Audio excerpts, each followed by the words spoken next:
between Miles College and Albany State, and in the process we're being joined by a very special guest. It's the president of the university. It's Dr. Bobby Knight. First of all, happy holidays to you, Likewise, Dr. same to you. Happy New Year. How was everything with you and the family during the time off? Beautiful. I needed it. Glad to be back. Totally understand. So what are some of the things that the alumni and current students should be looking forward to as we get ready for the spring 2024 semester? What a great question. And thank you for that.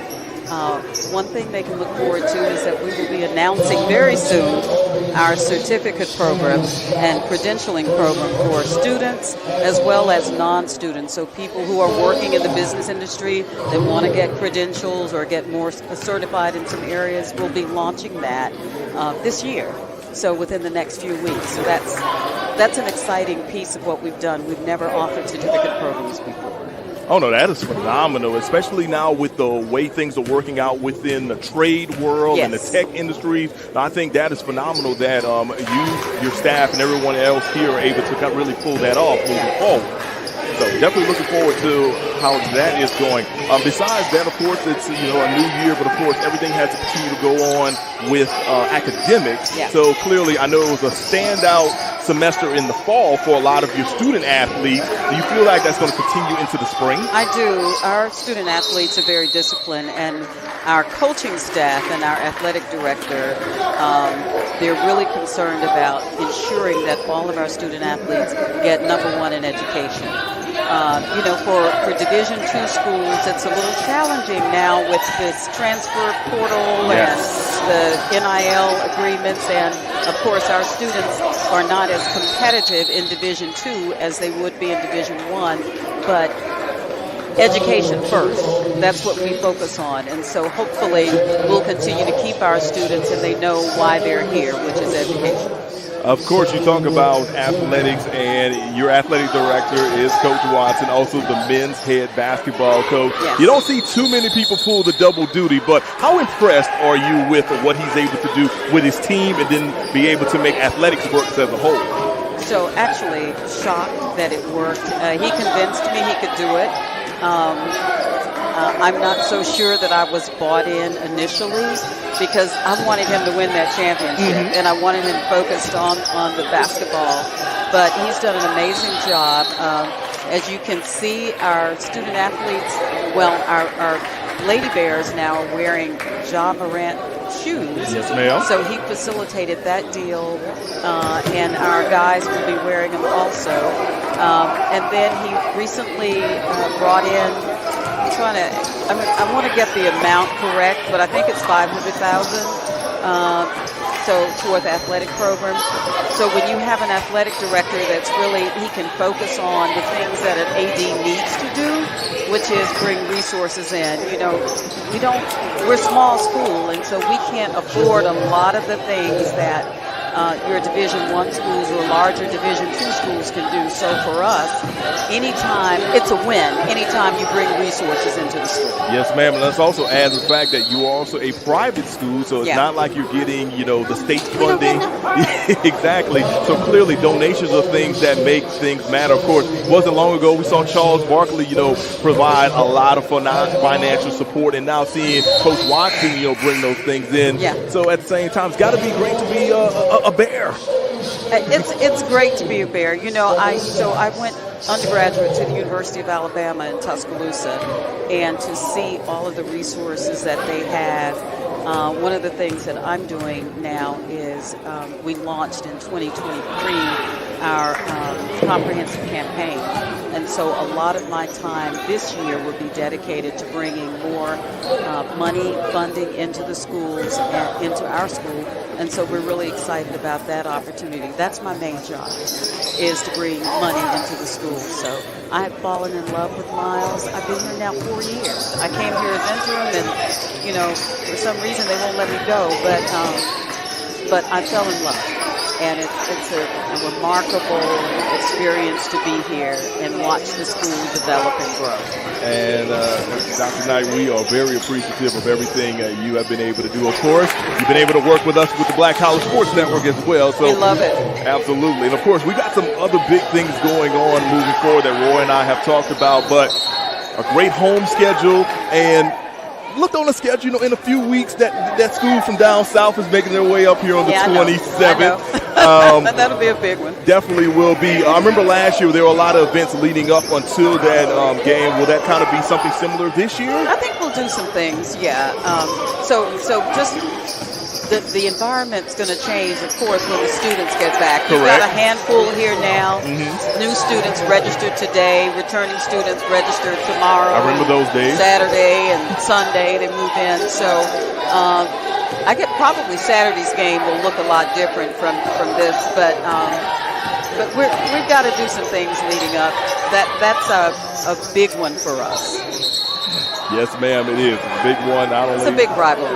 Oh, no doubt. The Miles-Tuskegee rivalry goes back years, no matter what the sport was. And, even last year, it literally came down to the final moments for both the men's and women's game. And, of course, some very, very entertaining. Well, we have this love-hate relationship with Ruffin. Oh, yeah, So it's a great rivalry, and I love to take digs at him, and when we can beat him, I'm really excited.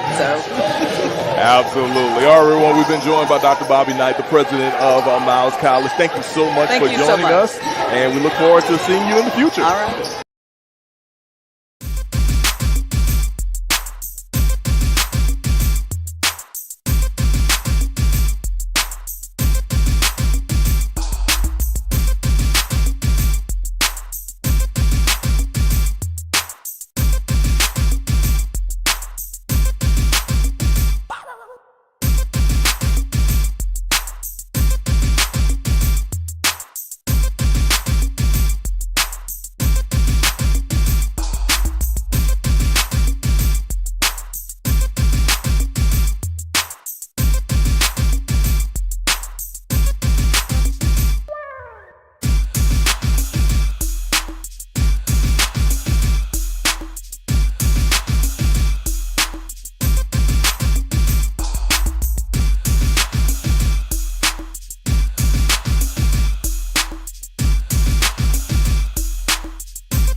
Good afternoon, everyone, and welcome to Knox Windham Gymnasium on the campus of Miles College in Fairfield, Alabama. Along with Mo Carter, I am Roy Evans. We are here for today's matchup, where Fort Valley State comes into Fairfield to challenge our Miles College Golden Bears. Ladies first in the doubleheader, men up after that, approximately 3 o'clock, something like that. We'll figure it out. Mo, how you doing today? Doing well, man. Good to be back into the groove of things. We had a great game on Thursday night and look forward to rolling things over to on this Saturday afternoon. All right. Well, listen, it's a rainy day outside, kind of cold, but in here in Knox Windham Gymnasium, it is already a little hot, and we know that these basketball teams are going to get it heated up a little bit more for us.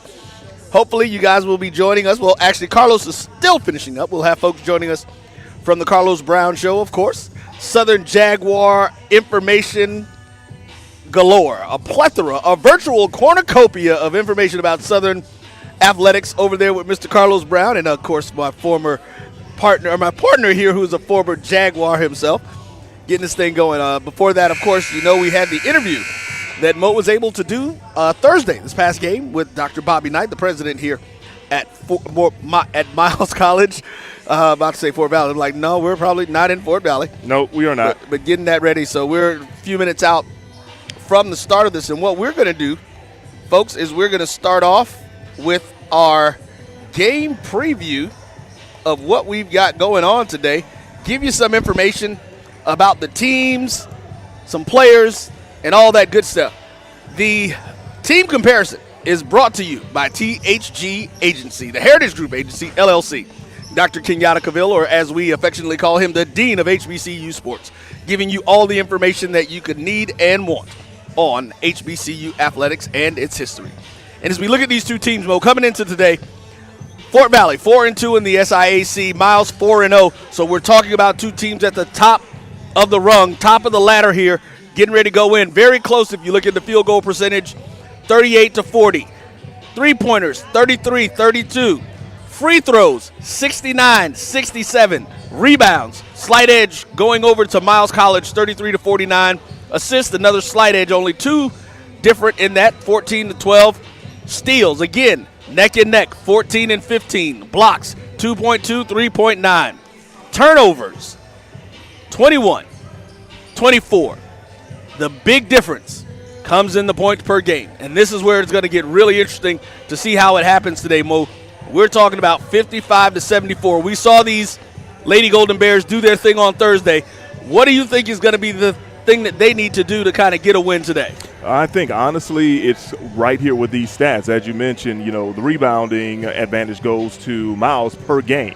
One thing that Miles loves to do is not only get great rebounds, but they love to push it up the floor quick, fast, and in a hurry. So if you get the ball in the hands of Amaya Harris, all of a sudden she's looking for Falia Greer. She's looking for Amir Brown. She's looking for Tadaria Ashley. And she's looking for Madison Lee on the other side of the court. So those fast break points are going to be something that are going to be a big key for the Lady Golden Bears today. And for that, they can also find a way to build those points per game up.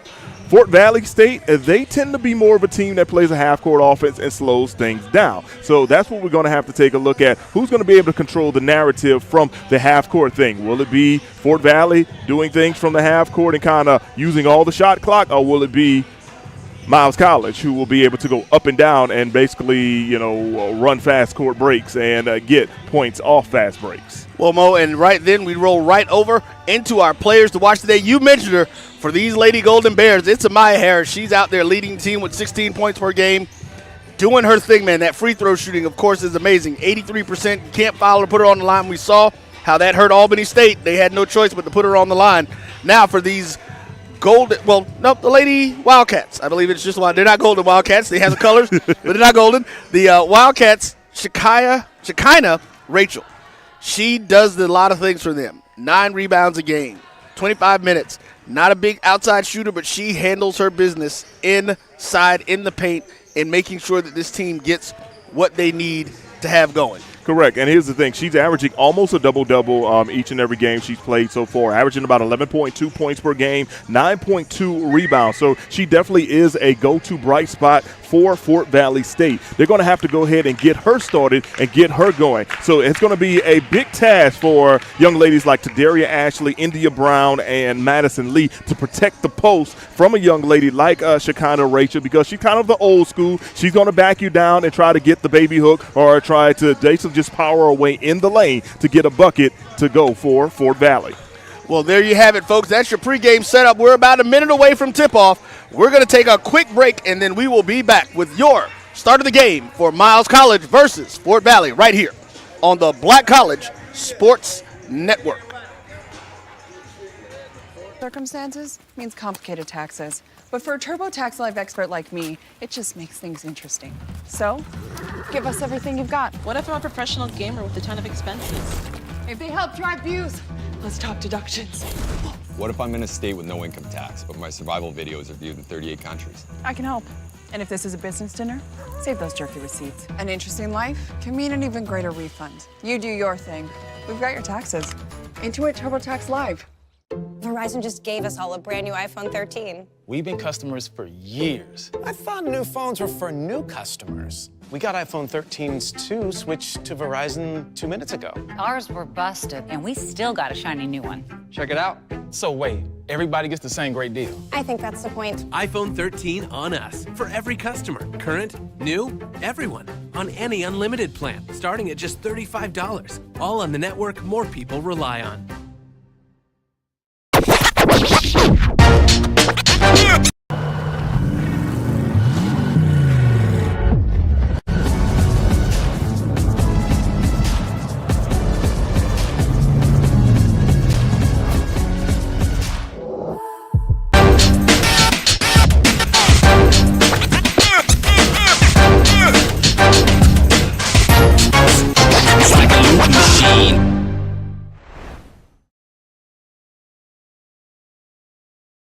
Troy, you work here? I'm never not working. Like Head & Shoulders Scalp Shield technology, up to 100% dandruff protection, even between washes. Never not working.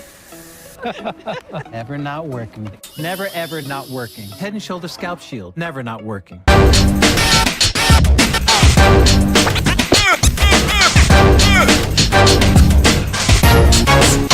like a loop machine.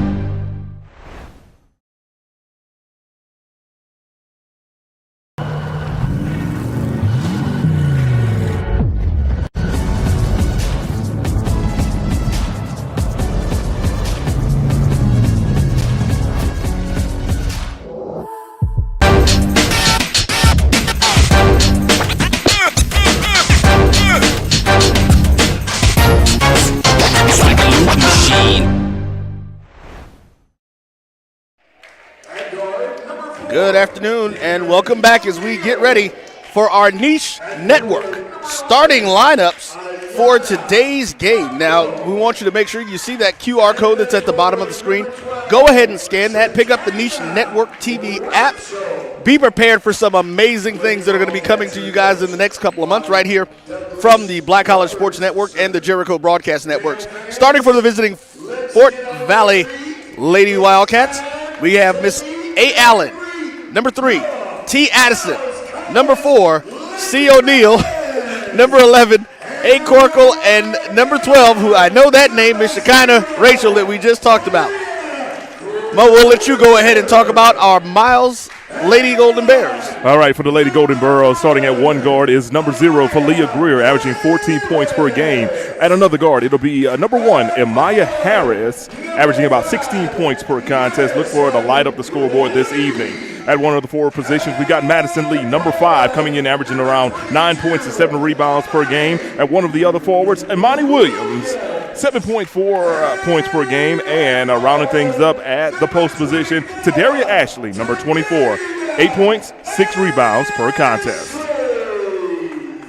All right. Well, now I turn it over to the man himself to lead the rest of the broadcast, Mr. Mo Carter.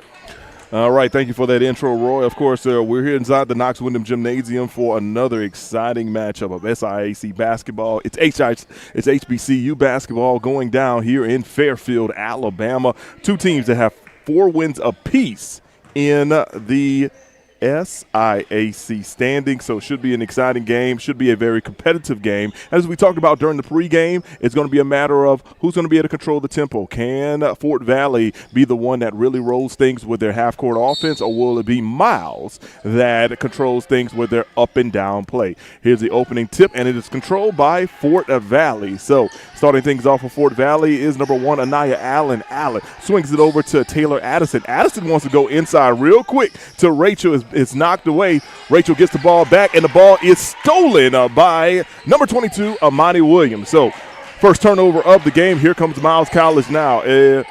Maya Harris are running the offense. They go inside, and here's Williams, the turnaround baby hook off the mark into the hands of Fort Valley. Now, Mo, I'm interested to see how this game goes for the Lady Golden Bears today. We know they came out kind of sketchy Thursday. Absolutely. High arcing shot off the top of the backboard goes in by Ayana Cockrell, the 5'10" grad student from Terry, Mississippi, right outside of Jackson. Always see that Terry High School sign on I-55 as I make my way back home to Louisiana on many trips. Here's Miles College now going on the pick and roll. Falia Greer tries to go inside to Amani Williams. Ball gets knocked out of her hands, and the possession will remain with Miles College. Under the basket. Ball is nearly stolen away by Fort Valley, but it's last touch by the Wildcats. It will remain with Miles College. Falia Greer was trying to get the ball into the hands of Amaya Harris, which we're going to see that try to happen a lot today. Here's Amani Williams. She's got the rock now into the hands of Harris. Harris gets it over to Madison Lee, back into the hands of Harris. Harris will try to pull up for 3, and her shot is blocked by Anaya Allen. Shot clock violation. Ball goes back over to Fort Valley. And, Mo, this is definitely something, like you said, this is going to be a defensive battle today. We can definitely see that both of these teams are very aggressive on the defensive end, and they are going to go at each other. Absolutely. Speaking of going at each other, there was Shekinah Rachel driving to the basket, but she cannot knock down the floater in the paint. Rebound goes to Falia Greer. Here comes Amaya Harris moving from right to left on your video screen. Approaching the 8-minute mark to go. Harris almost throws the ball away. Amani Williams is able to secure it, and then Harris almost loses it again. Here, we got the ball to Daria Ashley. Ashley's going to drive, and she's going to be called for a travel. You know, what I'm noticing, Mo, is that these Lady Wildcats jumping the passing lane. They are definitely aggressively going into the passing lanes and anticipating the passes that the Lady Golden Bears are making. And that in itself is definitely something that is practiced. Correct. And, of course, this is more of a defensive-driven team as we're seeing so far. But, hey, Miles has the ability to also do that as well. Yep. The first couple of possessions for Fort Valley, we've seen Miles already come out in that half-court set. Now they're trying to make several double teams. Here we go in the hands of Rachel. Rachel will throw it inside, and the shot will be blocked, but not before a foul is called on, for Ayana Cockrell, who will head to the free throw line. The foul will be on number 2, and that'll be – actually, number 24, to Daria Ashley. And I'm like, wait, Nikita Turner is not in the game at the moment. To Daria Ashley, though, called for her first foul. So at the free throw line right now is a young lady from Terry, Mississippi, Ayana Cockrell, and she is good on the first free throw. On the season, Ayana Cockrell is a 68% free throw shooter, and she shows us why. She goes 2 for 2. Fort Valley now on top 4-0 here inside of Knox Windham Gymnasium. Can Miles College respond, let alone get on the board? Here's Madison Lee coming off the screen. She's going to try to dribble drive, picks up a dribble, gets it over to Daria Ashley now. Ashley's pass is deflected, going out of bounds, last touch by Miles College. And there they go again, jumping those passing lanes. So right now it's easy to say that Fort Valley has the early advantage. Checking into the game right now for Miles College, it's number 34, India Brown. She'll replace Tadaria Ashley. So it looks like Coach Pete Asman may be trying to set things up for more of a half-court offense and try to go to their post player as well by bringing Brown in. Here's an outside shot that is up and good for Fort Valley by number 3, Taylor Addison, young lady out of Baltimore, Maryland. And all of a sudden, Miles is now down 6-0 to Fort Valley. Going inside, here's Falia Greer going up, gets the bucket and one. Falia Greer will get a chance to get a three-point play the old-fashioned way. Greer, the second leading scorer on this team. She had 12 points in the last game. She's heading to the free throw line right now, and I'm not going to give up broadcasters, Jinx, but she is one of the better free throw shooters on the team at 83% from the charity stripe. And I ended up jinxing her on that one. So Greer misses the free throw attempt. A 4-point game it remains. 6-2 Fort Valley out in front. Here come the Wildcats. And the ball is stolen by Amaya Harris. She'll get it in the hands of Greer. Greer trying to get past Shekinah Rachel. And they try to get it to India Brown. Out of bounds. Miles will turn the ball over once again.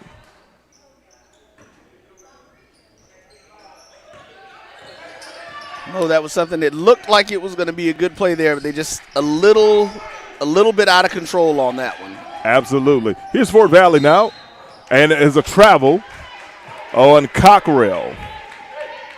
I think we were talking about this the other day. I remember when they kind of changed the rules about the dribble drive travel, and it's crazy how you continue to see more players get called because they don't bounce it first before they take that step off the run.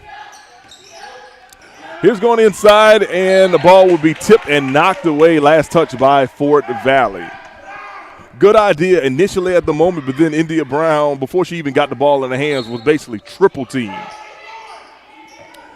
Here's Harris from the corner for three, and it hits the top of the the shot clock, so ball will go back over to Fort Valley. Here's Miles College now showing a little half-court press. And Maya Harris almost comes up with the steal, but Fort Valley is able to recover. Here's Cameron O'Neal, gets it in the hands now of Allen. Allen will swing it over to Addison. Back in the hands of Allen. Allen averages about 10 points per game. And the ball is thrown away and it's stolen by Falia Greer. Greer driving all the way but misses the fast break layup. Last touch by Miles. And it will go back over to Fort Valley State. Coach Pete Asman looking like, which one of my young ladies touched it last? It looked like Fort Valley may have got a finger on it, but the official under the goal says differently. 5:30 to go here in the first quarter. We're live here inside inside Knox Windham Gymnasium on the campus of Miles College in Fairfield, Alabama. Oh, and nice drive right there for Shekinah Rachel, one of the key players we talked about during the pregame. She's almost averaging a double-double, and she showed you exactly how she is able to do it. Fort Valley now with an 8-2 advantage. Definitely. Going inside, here's India Brown going up, and her shot is blocked by Rachel, but not before she is called for a foul. Well, let's take a look at that last play by Miss Rachel as she was going in. As we get this, she just came across the top, man, and it opened up, and she has a quick first step, and she knew exactly what she wanted to do. Absolutely. We got a media timeout under 5 minutes to go. 8-2 is your score. We'll be back on BCSN. People think unusual circumstances means complicated taxes. But for a TurboTax Live expert like me, it just makes things interesting. So, give us everything you've got. What if I'm a professional gamer with a ton of expenses? If they help drive views, let's talk deductions.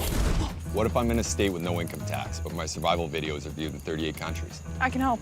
And if this is a business dinner, save those jerky receipts. An interesting life can mean an even greater refund. You do your thing. We've got your taxes. Intuit TurboTax Live.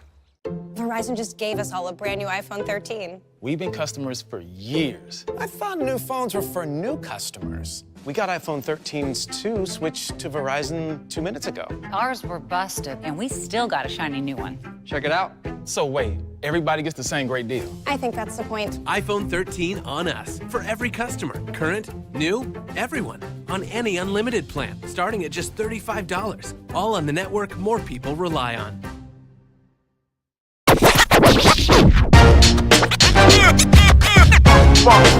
It's like a loop machine. All around town, people trying to get down.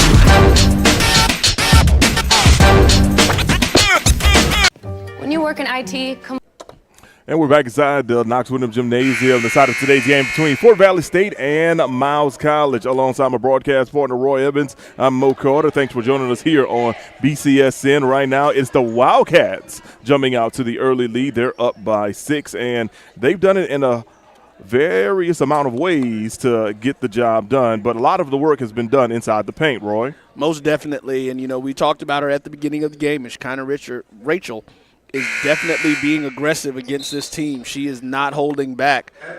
Coach, like as you talked about, Coach Asman countered, brought in Miss Brown, and she gets to the line, which is one of the things that you definitely want to get her to do. Absolutely. India Brown, a 71% free throw shooter, knocks down the first free throw attempt. We initially thought that Rachel was the one that got the previous foul, but Taylor Addison actually was called for the foul on a previous play. So Brown knocks down both of her free throws. She makes it an 8-4 game. On the other end, Fort Valley tries to respond with a quick bucket, but how about Rachel getting the rebound and the score inside? 10-4 is now your score.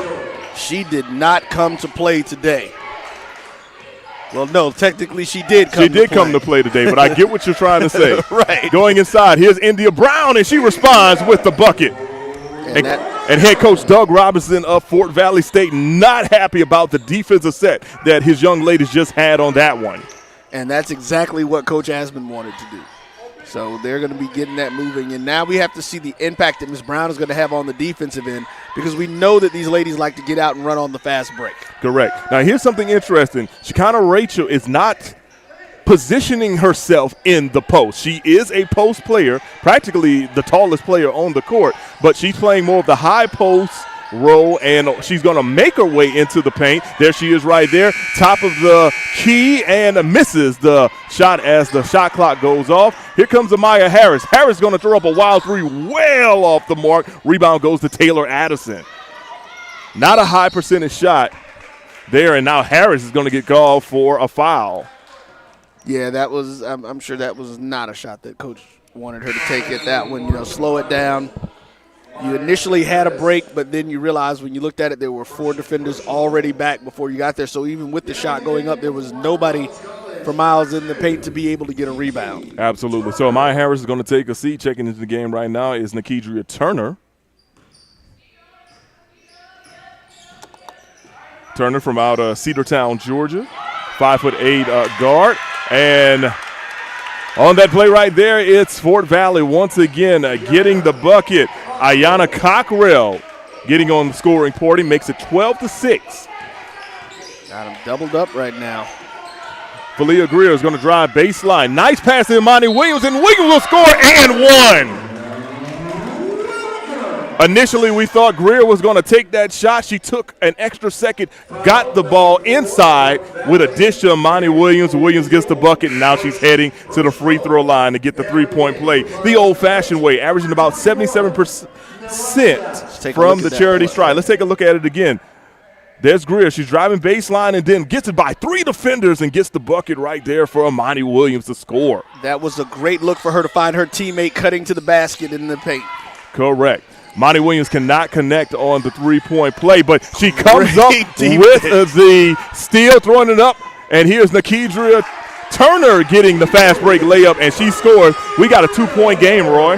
Just like that. I was literally 5 seconds ago about to say right now these lady Wildcats have our Golden Bears doubled up, and just like that, we now have a 2-point game like you said, Mo. Great defensive play right there by Nariah Slayton. Rachel was going to the rack. She grabbed the ball and was able to jack it away and toss it out of bounds. Most definitely. That was a very heads-up defensive play right there. Now checking to the game right now is Delisa Keir, 6'4", redshirt freshman from out of Valdosta, Georgia. So Fort Valley will have more of a Twin Towers look. And look, there she is right there. Keir coming in with the rebound and the putback.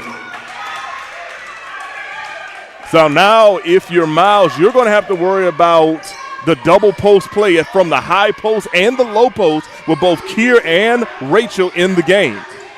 Here's Greer going to drive. She misses the shot right there. Rebound goes to Fort Valley into the hands of Anaya Allen.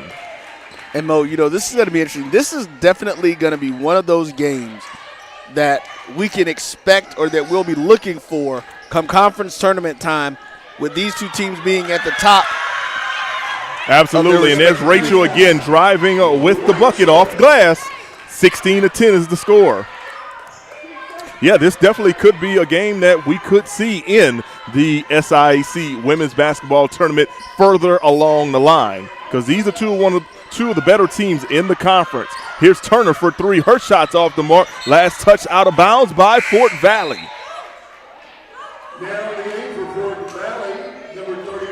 Checking in the game right now for Fort Valley is number 31, McKenna Hall. She's going to give Rachel a breather. But man, McKenna Hall checks in. She's a 6'1" freshman from out of Edmond, Oklahoma. So side advantage still goes over to Fort Valley State right now. So with that being said, it looks like Miles is going to have to make some outside shots if they cannot get the ball inside. Here's Madison Lee at the top of the key. She's going to dribble it back out. Lee with 10 seconds to go on the shot clock. Back into the hands of Falia Greer. Here's Greer. She's got 6 seconds to go on the shot clock. Greer's going to drive through the paint, throws one up off the high glass, misses the shot, but she'll head to the free throw line. The foul will be called on number 4, Cameron O'Neal.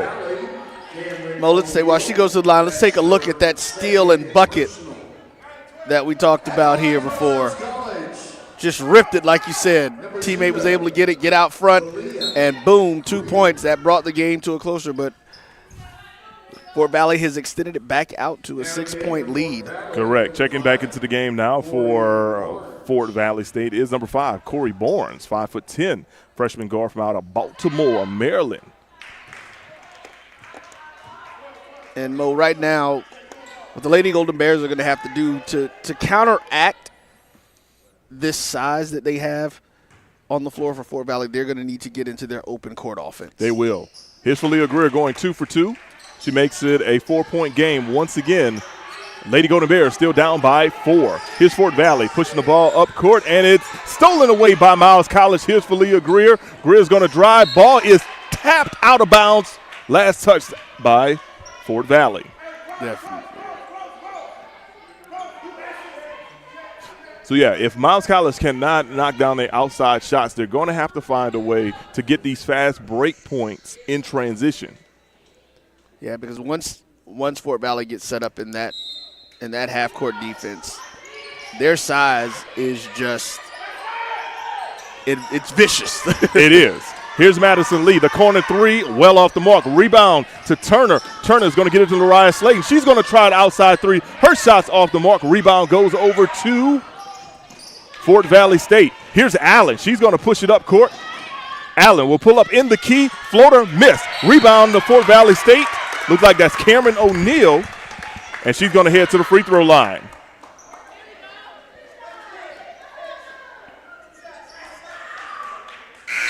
Foul number 10, Miles College. Sharif. H. Sharif is called for the foul on the play.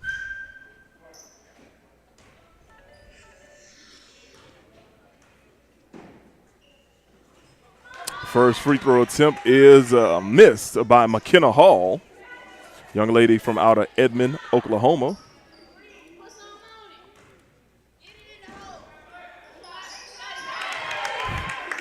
And she goes 1 for 2 on the trip down. She's actually a 75% free throw shooter, so I'm pretty sure that missed free throw was probably strange for many of her teammates to see.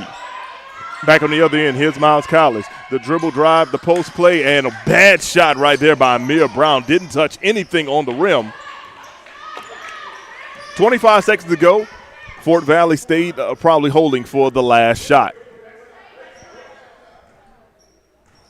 Here's Anaya Allen being guarded by Amaya Harris. It's number 1 on number 1. Here's the dribble crossover. The kick out, the three-pointer from the corner, off the mark, but we've got a foul on Nakedra Turner. Foul on number 2, Miles. Kiki Turner. So heading to the line will be number 5. That's Corey Barnes. Corey Barnes. On the season, Barnes has not missed from the free throw line. She's only attempted 2 free throws previously, and she remains perfect on the season. 18-12 is the score. Second free throw is money.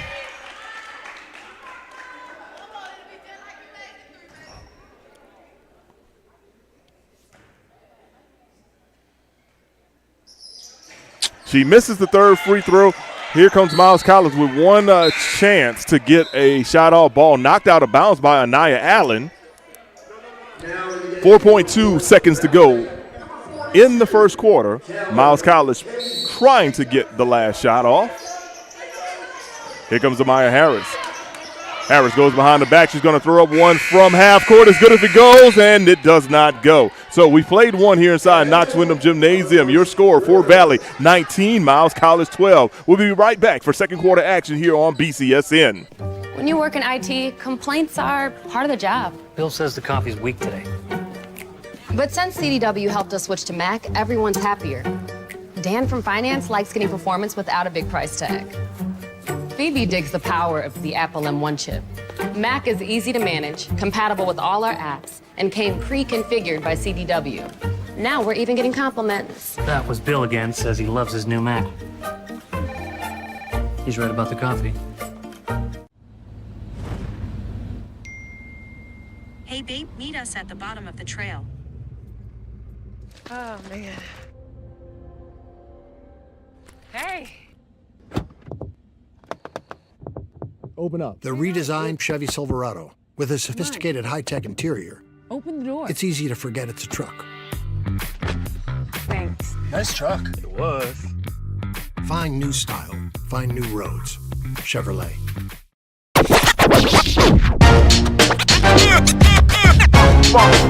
It's like a loop machine. Going around town, trying to get down.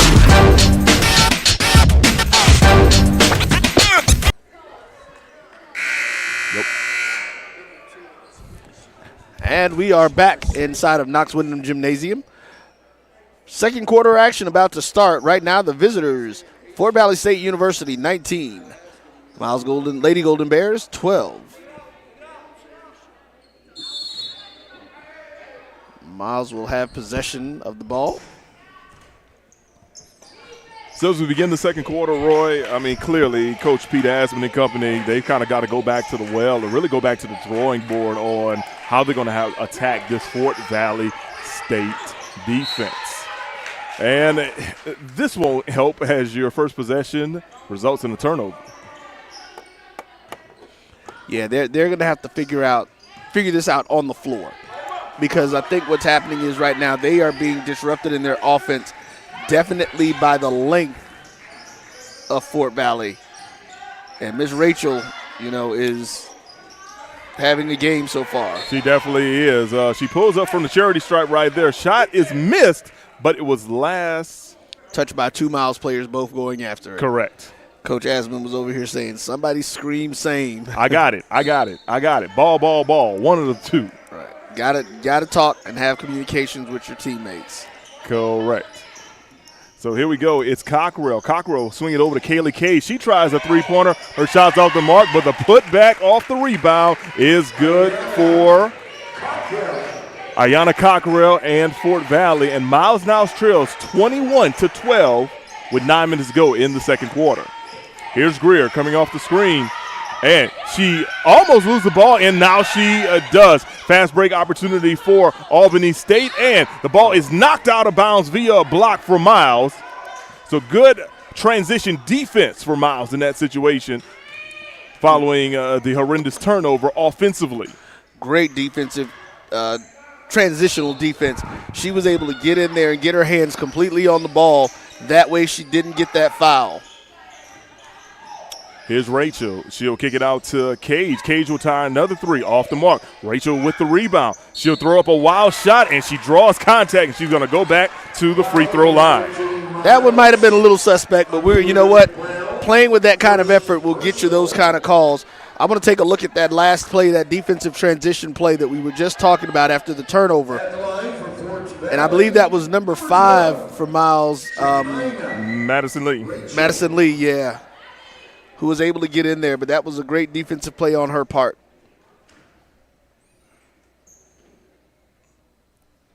First free throw attempt is up and good for Ms. Rachel.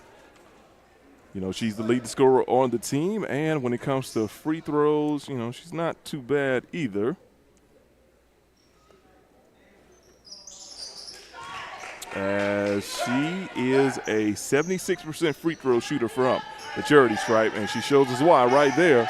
23-12 is the score. Here's Araya Slayton for 3. It's well off the mark. Long rebound goes to Fort Valley State. Fort Valley's going to try to push it. Here's Kaylee Cage. My apologies. Kaylee Cagle is a young lady I have covered in the Huntsville area over a number of years. And she was a bucket machine. Way to stay focused on your defense. The offensive player went down, and they held their positions long enough to be able to try to get that ball, and they were able to get the rebound. Correct. Missed three-pointer by Felia Greer, but eventually she gets the ball right back and gets the bucket inside the paint. One thing you got to like about Greer is probably the best two-way player they have on this team. And we're not talking about just offense and defense. She is a guard that will go in and still grab several rebounds. She averages almost 6 rebounds per game. Yeah. And this is your shooting guard. Dwayne Wade-esque. Yes, sir.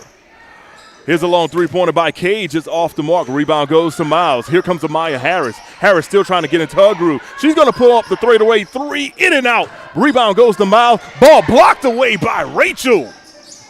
Going back inside. Here comes Miles once again, and it's Greer, but she cannot get the bucket in the paint. Ball goes out of bounds. Last touch, though, by Fort Valley.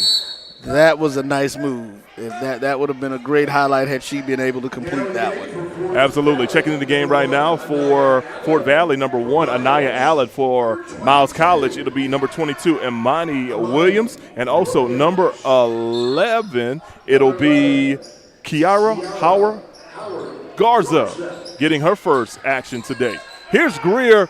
Shot is partially blocked, but she was in between 2 defenders. Probably not a high percentage shot that Coach Pete Asman wanted to see in that stanza. Yeah, right now these ladies are just trying to find a way to get some buckets, Mo. We've hit the 7-minute mark in the first half. Miles College down 23-14. Mo Carter and the boss man, Roy Evans, here on the broadcast of Miles College basketball and SIAC play. Here's the pump fake. The shot clock goes off. Rebound goes all around multiple times. Rachel cannot score on the putback. Here comes Amaya Harris with the rock. She's going to throw it up to Howard Garza. Garza thought about the three-pointer. Said she's going to dribble it out, get it in the hands of Imani Williams. Williams will get it out to Harris, and they'll reset. 18 seconds to go on the shot clock. Here's Falia Greer. She's going to drive baseline. Can she make something happen? No, she can't. Kicks out to Howard Garza for the far corner three, and it's good from downtown Fairfield. That's a three-pointer that Miles desperately needed to get back into this game. For sure. And again, these are the types of buckets they're going to have to do. And I believe Miss Greer is realizing she's going to have to get aggressive, attacking the basket, drawing those bigs in, and making sure that she has a lane to kick it out to her shooters. Yes, sir. But on the other end, it's Corey Barnes responding with a three-pointer of her own. 26-17. The lead goes back up to 9 for Fort Valley State.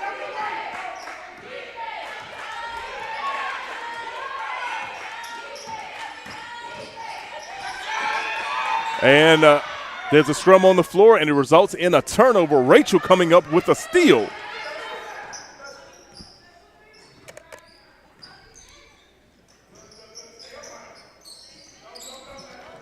So here comes Fort Valley. Corey Barnes thought about a three-pointer. Instead, she's going to dribble, pull up inside the paint, and hits. 28-17 is now the score. Fort Valley out in front. Just like that, we're now at an 11-point lead. Seems like every time Miles gets ready to make a run, Fort Valley figures it out, and they are able to put in a run on their own. Here's Greer trying to back down a defender, and she misses the initial shot. Second shot partially blocked, but it was called a foul on the play, so Greer's going to go to the free throw line. Yeah, right now Greer seems to be the only aggressive player on offense for the Lady Golden Bears. Correct. So we're going to take this media timeout. 28-17. Miles trails by 11. We're back on the other side of the break. At HBCUs, there's no limit to who we can be. Black and inspired and thriving. Black and magnetic and sing. From the classrooms to the quad, our passion is our purpose. We are leaders and legacy. So when you look at what we accomplish next, you'll know where it started. For who you are and who you want to be, we're here. I'm a millionaire. I'm not a millionaire. I'm a millionaire. I'm not a millionaire. Crypto is complicated, but as a tax expert with crypto experience, you can hand your taxes off to me. You do your thing, we've got your taxes. Intuit, TurboTax Live. Pizza Hut stuffed crust is the crust that made crust good. Topped and stuffed with over a half-pound of cheese. What are you so afraid of? Loving it? Original stuffed crust, just $12.99. Only from Pizza Hut. No one out-pizzas the Hut.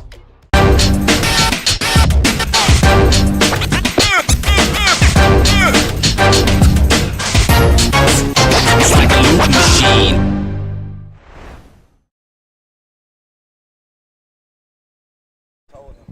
And welcome back to the Knox Wyndham Gymnasium on the campus of Miles College in Fairfield, Alabama.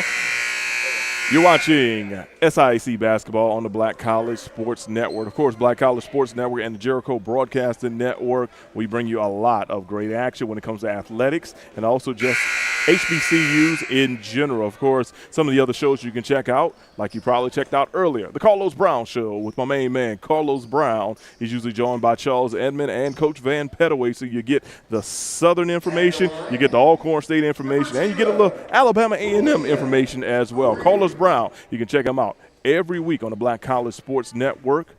Show tips off around 11 a.m. Central.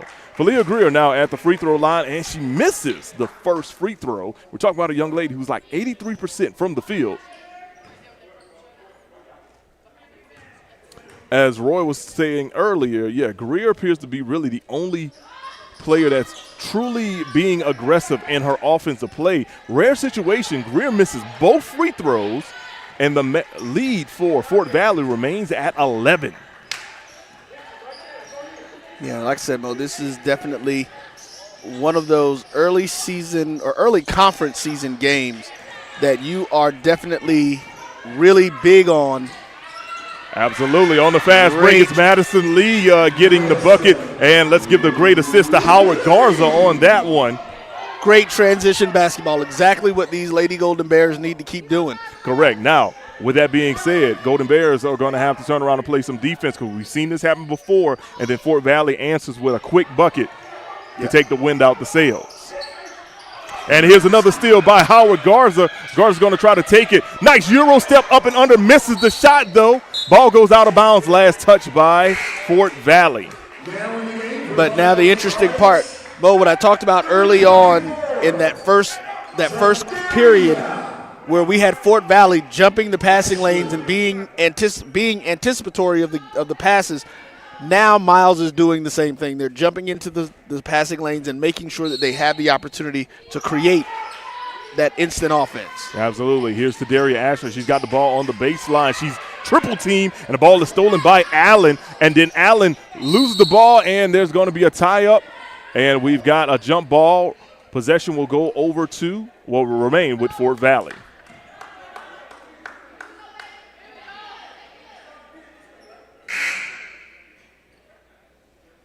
Our officials just making sure that it's going to go over to Fort Valley.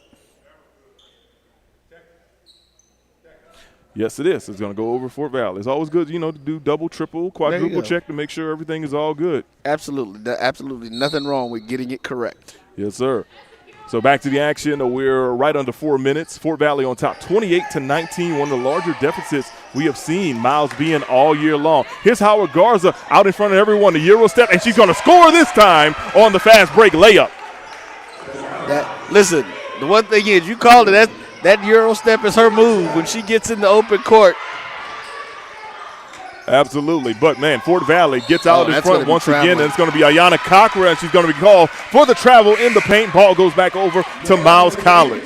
Checking to the game for Fort Valley will be number 5. That'll be Corey Barnes. And this is the perfect time for Miles, too. You got to take a look at Fort Valley's lineup. It's not the big lineup like they had not too long ago. Yes, McKenna Hall is in there at 6'1", but everyone else isn't as tall and as big. You don't have these large trees, as you would say. So the defense, you won't have the long stretch arms defensively. Here's a shot that goes high off the glass and is up and good for Tadaria Ashley. 28-23 is the score. And here comes that half-court press once again for Miles College. Here's the double team. They'll get it over to Barnes. Barnes swing it back over to Allen. Wide open underneath is the Fort Valley offensive player. That's Kiana West, and she's able to get the ball to fall through the hoop. 30-23, the lead for Fort Valley State is back up to 7. And look who's getting ready to check back into the game. Shekinah Rachel coming in on the next dead ball call. There's a three-point attempt by Miles College off the mark. Rebound goes over to Allen and Fort Valley. I was wondering how long Rachel was going to be able to sit on the bench because she wasn't far down the bench. She literally was sitting in the seat right next to the head coach. So it was only going to be a matter of time. Here's Harris, comes up with a steal. She kick it over to Howard Garza, the corner three, off the mark. But we've got a foul. The foul is going to be on number 22, Kiana West. Kiana West, second personal. Now in the game for Fort Valley, number 12, Shekinah. Oh, they're going to say that the foul happened before the shot.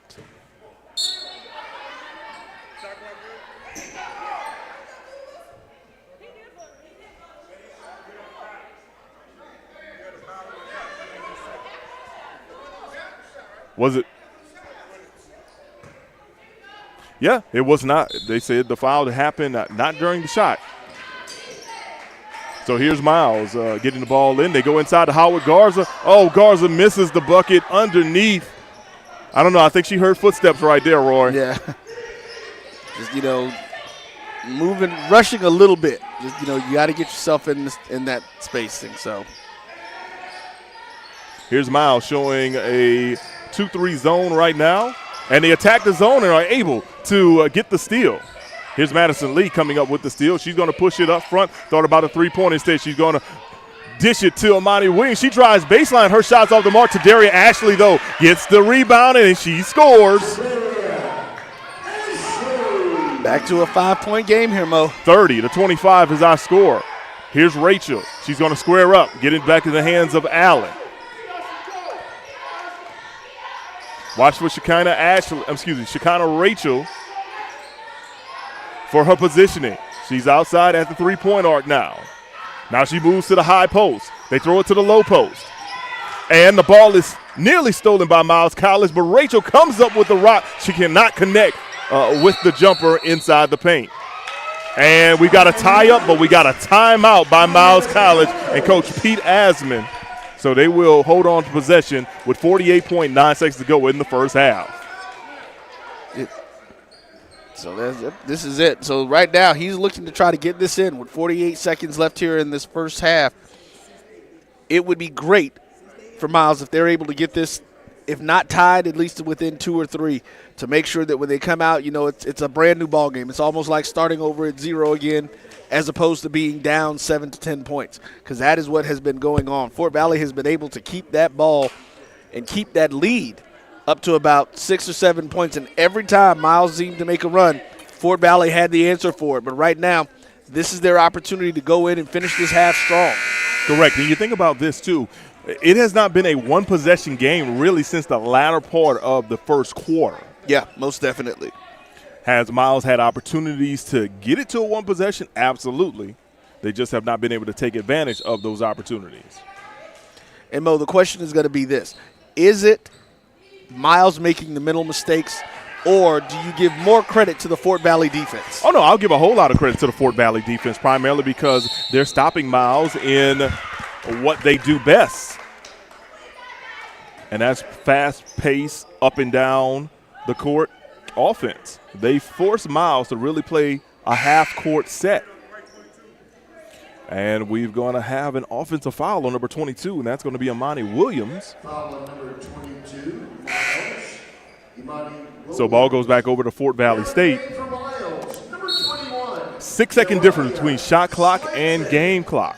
Nariah Slayton has checked back into the game. Miles down by 5. Here's Rachel. Swings it over to Barnes. Back over to Rachel. Rachel will drive inside. She'll kick it back out. And Barnes will attempt the three, but they're going to call a travel. And she was like, no, no. But then again, everybody says no, no when they're called for travel. Correct. In today's game. So here's Amaya Harris and Miles with a potential to hold for the last shot in the first half. We're down to 10 seconds. Harris being guarded by Allen. Harris. She's going to drive inside, go high off the glass, a shot off the mark. Rebound for Miles College, and the bucket is good by Howard Garza. And Howard Garza makes this a 3-point game as the final buzzer of the half goes off. So at the half, Fort Valley leads Miles 30-27. Mo, that's exactly what Coach Asman wanted to have happen. Folks, what we're going to do, we're going to actually let you, during halftime, the first part of that, get an opportunity to take a look at one of our other programs on the network, the O&G Strike Zone, talking about the transition of the new coach. We'll be back with about 5 minutes left in the half to give you the update on the scores, the stats, as well as give you the Runneth Water second half responses. We'll be back with more right after this.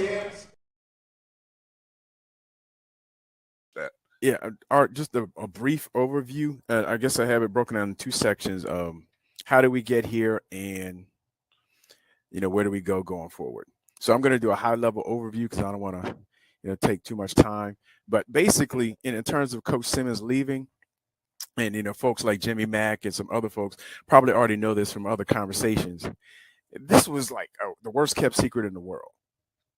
Because and I have some things documented, but basically, we from the time that Coach Simmons was hired, and I know he's been a hot name for about 10 years now. And I think going back to some of the previous conversations in other forums, we were looking at him back at 2013, 2014, but I guess the conventional thought was that he wasn't ready yet. Then he went and did his coaching circuit, then went to PV, was at Alcorn, and then eventually ended up with us. But as soon as we signed the contract in December 2017, some of us, like Kelvin, myself, and others, he's not going to be here long. He's too young.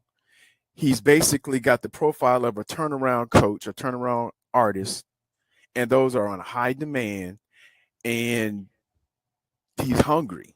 So I don't know, if this caught anybody by surprise, then you really weren't paying attention.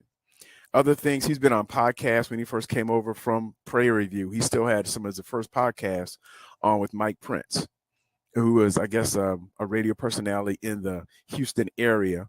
And I think he may have been on the call for summer. He's PV of Prairie View affiliated. So I don't know if he's the play-by-play person or something along those lines. Even the first few conversations, they talked about eventuality of getting back to FBS and whether that was still a goal. And Coach Simmons never hit it.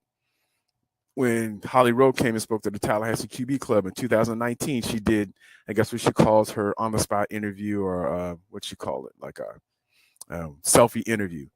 And basically she put it on Facebook and said he's a rising coaching star. In 2021, Coach Simmons became a part of the National Coalition of Minority Coaches as one of the 13 FCS coaches to get paired up with a panel of coaches and former ADs. And I believe his mentor was Debbie Yao, the first woman athletic director in the ACC at Maryland NC State, to interview and learn what these candidates need to do in order to progress to FBS.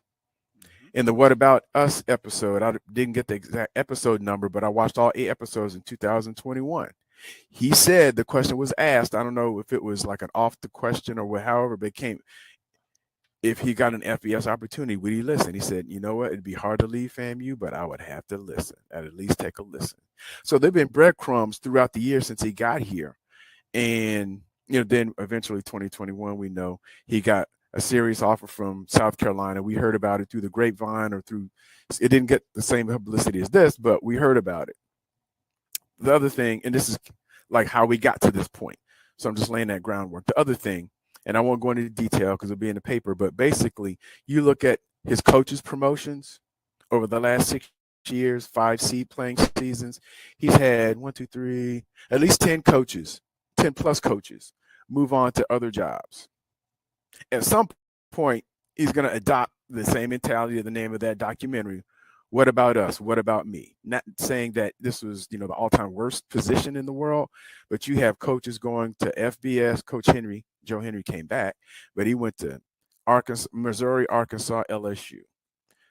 Coach Black went to the Rams. Coach Kenneth Gilstrap, our original one of our original DB coaches, he went to his alma mater, Middle Tennessee, and now he's at UAB. One of the other original DB coaches, Brandon Sharp, he's now a defensive assistant with Purdue.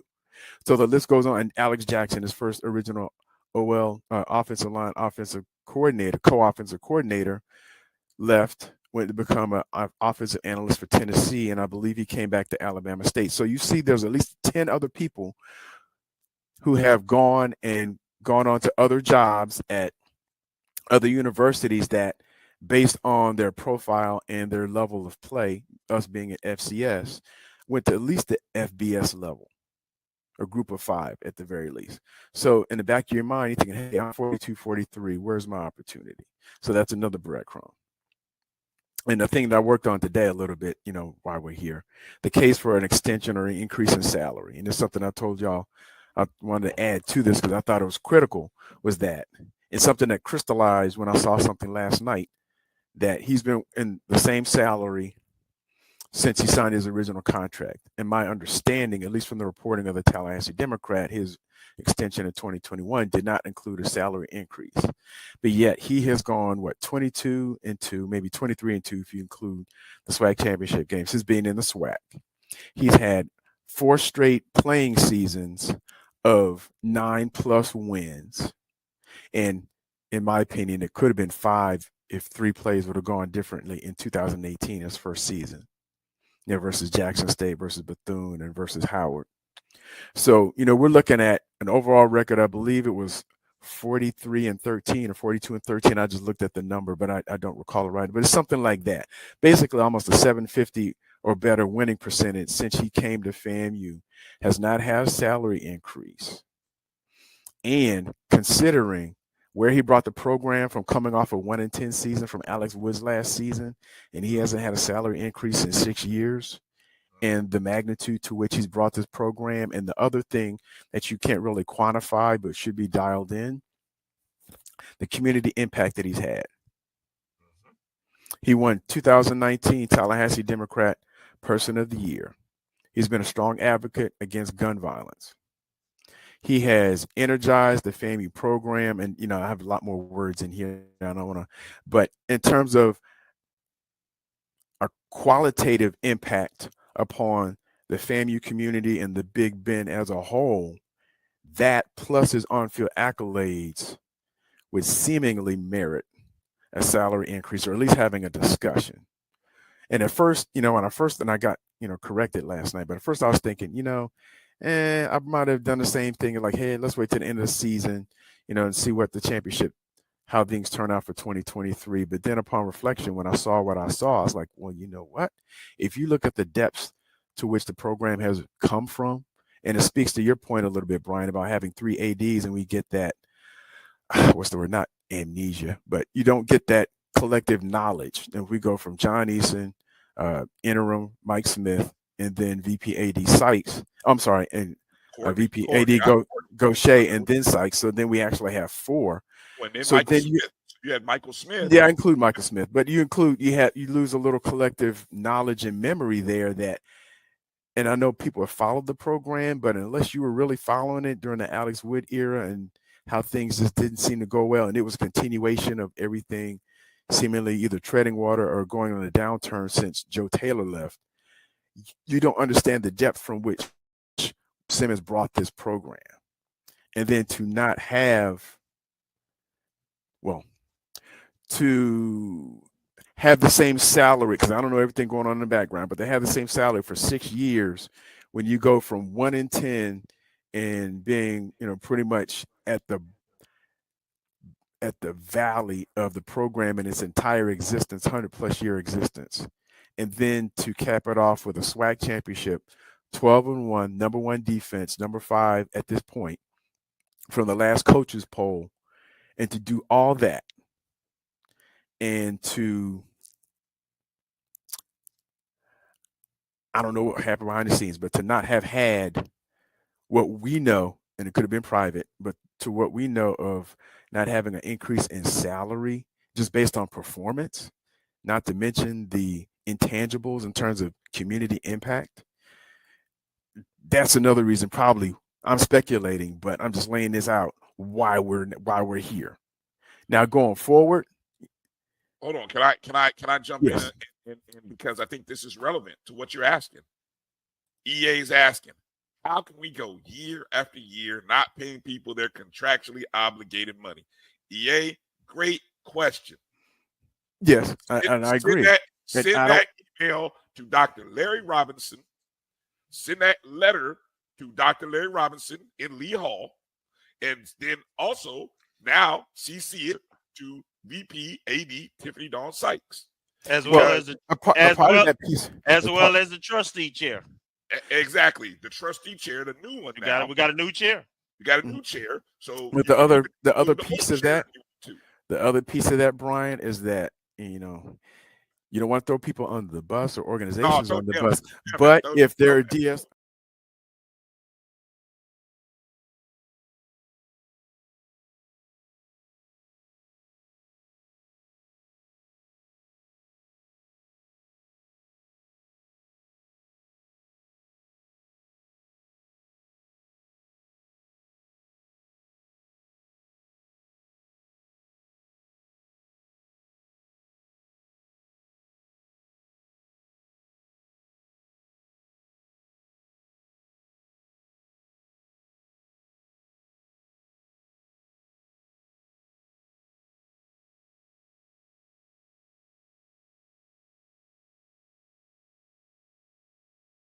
We're back. It's time for the 2024 Urban NerdCon. Join us in Atlanta, Georgia, April 26th through the 28th at the Cortland Grand Hotel. Special guests include Underworld creator Kevin Grievous, Gary Gray from Fairly Odd Parents, from Nickelodeon, Giovanni Samuels, The Science Machine, Michael Green, the Sci-Fi Sisters, and from Spaceballs and Star Trek Voyager, Tim Russ.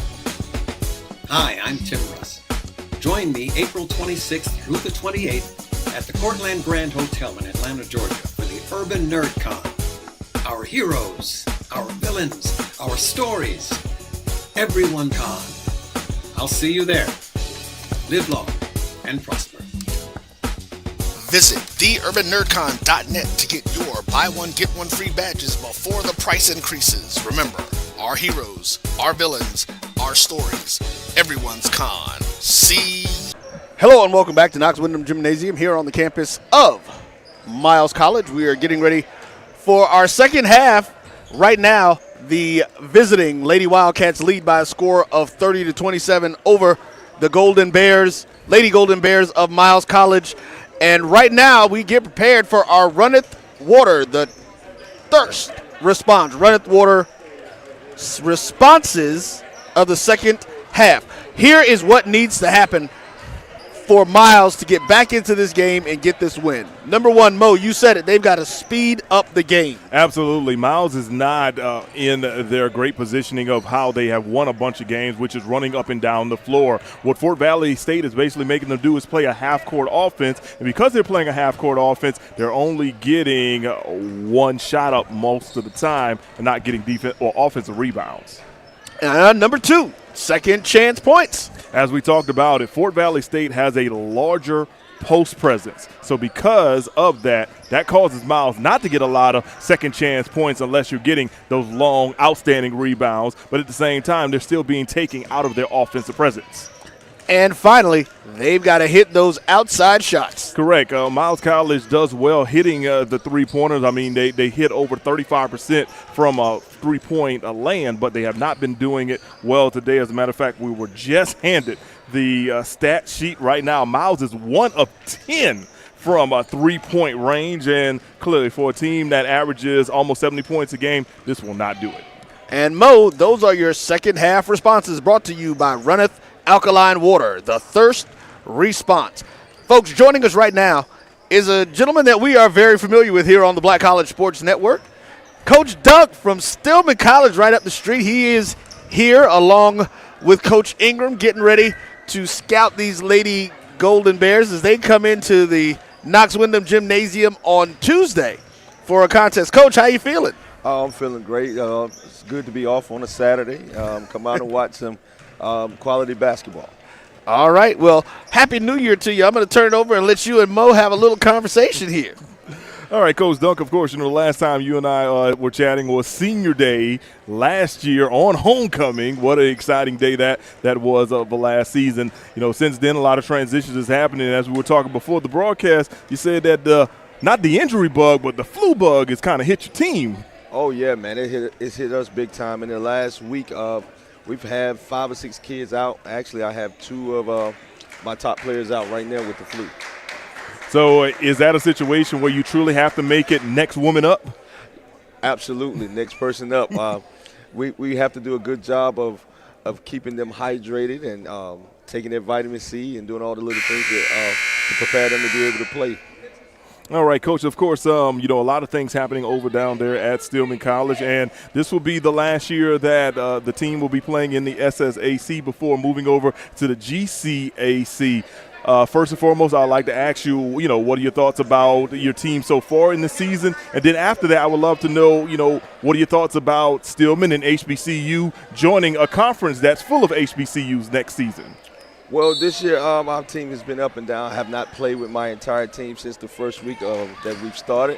We've had a few injuries, and like I said, right now we've been dealing with that flu bug. So just trying to find some chemistry for our team.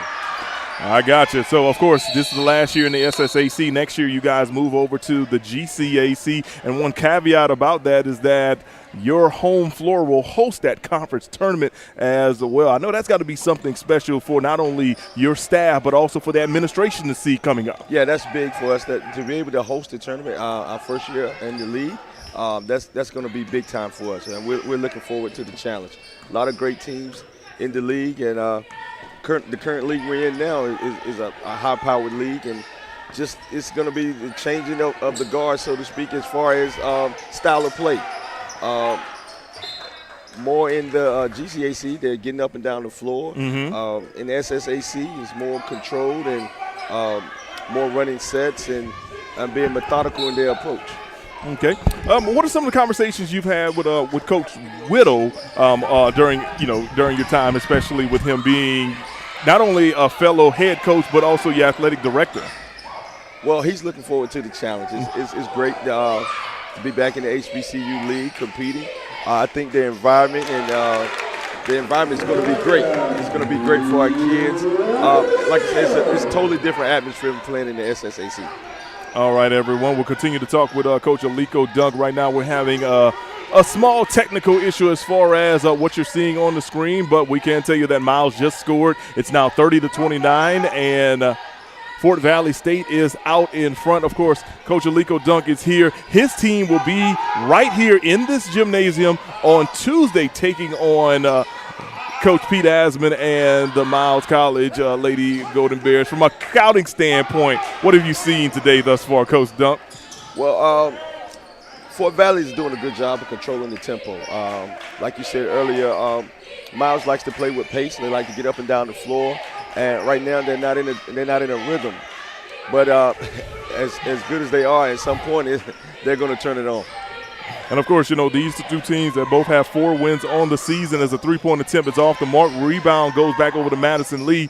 Nice pass inside, and Monty Williams gives Miles College their first lead since the early portion of this contest. So, yeah, Coach, as you mentioned, Miles has kind of been taking off their game and not being able to play, with the pace. Is that something that you guys are kind of writing down on the notes and be like, look, we got to probably do the same thing on Tuesday?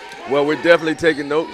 Everybody has their own way of approaching the game, and we got to play to our strengths, whatever that may be on Tuesday. But we definitely have to play to our strengths and kind of control tempo. Oh, I totally understand. Another thing, too, is, clearly – Miles College and Stillman, 40 miles maybe apart from each other, maybe closer than that, depending on how fast you go up and down the interstate. It'll be a non-conference game, but how important to you is it to really play these regional rivalries? Well, I mean, it's great. It's great for the both schools. Also, it gives us a quality opponent before we go back into conference play. This is a really, really good team. They're getting votes to be ranked nationally, Division II, and it's great for us just to play against that type of competition.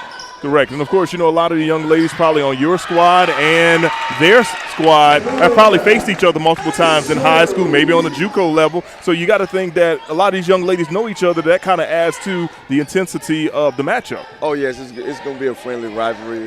They've been talking junk to each other back and forth already. And I tell them, hey, you guys just got to make plays. Don't talk about it, be about it. No, I totally understand, Coach.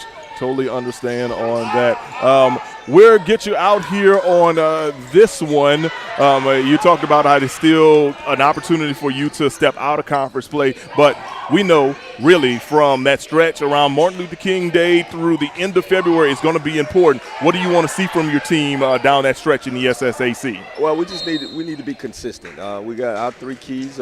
We got to limit our turnovers. We got to rebound the basketball, and we got to execute on both ends of the floor.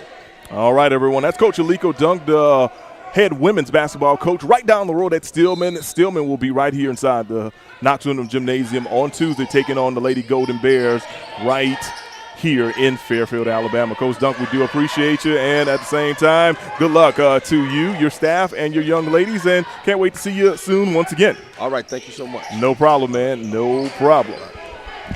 That was Coach Aliko Dunk from Stillman College. Of course, Stillman was a part of our broadcast family on last year, did a lot of great games with them. They'll be moving over to the GCAC next year. So that should be fun and exciting. They'll be taking on the likes of Dillard and Southern University of New Orleans, a.k.a. SUNO, and many others when they join the GCAC. But they're also going to get an early look at how things go because the conference tournament will actually be held in Tuscaloosa this upcoming March. As we mentioned, we're having a few technical difficulties from a broadcast standpoint, but I can tell you right now, with 5:41 to go on the clock, it is Miles College 33, Fort Valley State 30. Miles College took the lead on an Amani Williams bucket, and then they added to their lead. They're looking to do it right now. Here comes Falia Greer, the spin inside, and the bucket is good for Falia Greer along the baseline. 35-30 is now your score with 5:24 to go in the third quarter. Cameron O'Neal is called for the foul on the play.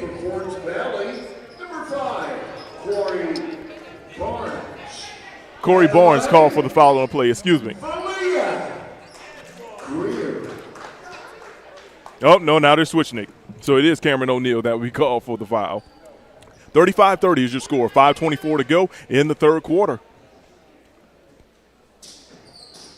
And the 83% free throw shooter of Falia Greer knocks it down, making it 36-30 as we approach the 5-minute mark in the third quarter with Miles College on top by 6. Here's a little half-court pressure from Miles. They get it over to Allen. Allen trying to run things now. She's got the rock now into the hands of Shekinah Rachel. Rachel will swing it over to Taylor Addison. Here's a three-point attempt by Allen from the corner, and it is good. Anaya Allen makes us a three-point contest. 36-33 is your score as we hit the 5-minute mark. Anaya Allen averaging about 10.6 points per game. Here's a drive by Falia Greer. She's going to draw another foul and head back to the free throw line. Look, we talked about Shekinah Rachel. She averages nearly a double-double at the half. She had 8 points and 7 rebounds. Okay, with that being said, we've got a media timeout, so we're going to take it with them. So with 4:44 to go in the third quarter, your score, Miles College 36, Fort Valley State 33. We'll be right back on the other side of the break. People think unusual circumstances means complicated taxes. But for a TurboTax Live expert like me, it just makes things interesting. So, give us everything you've got. What if I'm a professional gamer with a ton of expenses? If they help drive views, let's talk deductions. What if I'm in a state with no income tax, but my survival videos are viewed in 38 countries? I can help. And if this is a business dinner, save those jerky receipts. An interesting life can mean an even greater refund. You do your thing. We've got your taxes. Intuit TurboTax Live. Verizon just gave us all a brand new iPhone 13. We've been customers for years. I thought new phones were for new customers. We got iPhone 13s too, switched to Verizon 2 minutes ago. Ours were busted, and we still got a shiny new one. Check it out. So wait, everybody gets the same great deal? I think that's the point. iPhone 13 on us for every customer. Current, new, everyone. On any unlimited plan, starting at just $35. All on the network more people rely on.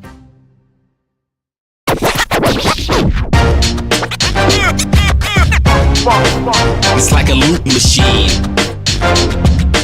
All around town, people trying to get down.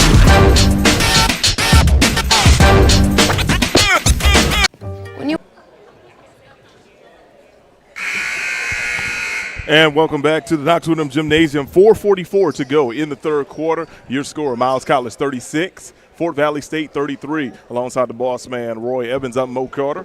You're watching Miles College basketball on the Black College Sports Network. Still trying to wrap some things up with our video stream. So in the meantime, you get a radio-type broadcast from yours truly. Falia Greer at the free throw line right now, and she gets the first free throw to shake, rattle, and roll through the bucket, making it 37-33. Falia Greer, as we mentioned, she is an 83% free throw shooter, and she's showing us why right now. She knocks down both buckets. 38-33 is your score. 4:44 to go in the third quarter. Here's Miles College once again showing a little half-court set. But Fort Valley decides to go ahead and just reset and get things going. Here we go. We swing it around to Rachel. Rachel's going to throw it across the way to Allen. Allen will get it over to Corey Barnes going inside now. Here's the turnaround jumper by Cockrell. Her shot is blocked.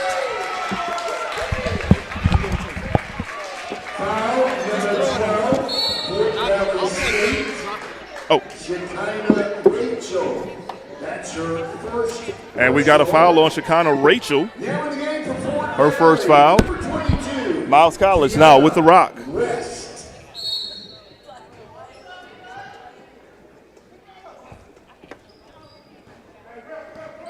4:13 to go. Miles College on top, 38-33.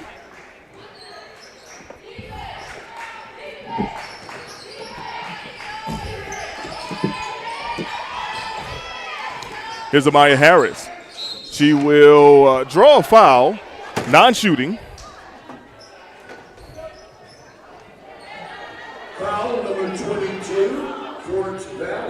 The foul will be on number 22. That will be Kiana West, her third personal foul on the evening. So Miles College will take the ball out underneath their own basket. They get into Imani Williams. Williams will get it around to Madison Lee. Madison Lee banks it in. Yes, the bank is open on this Saturday. 40-33 is now the score. Miles College extends their lead.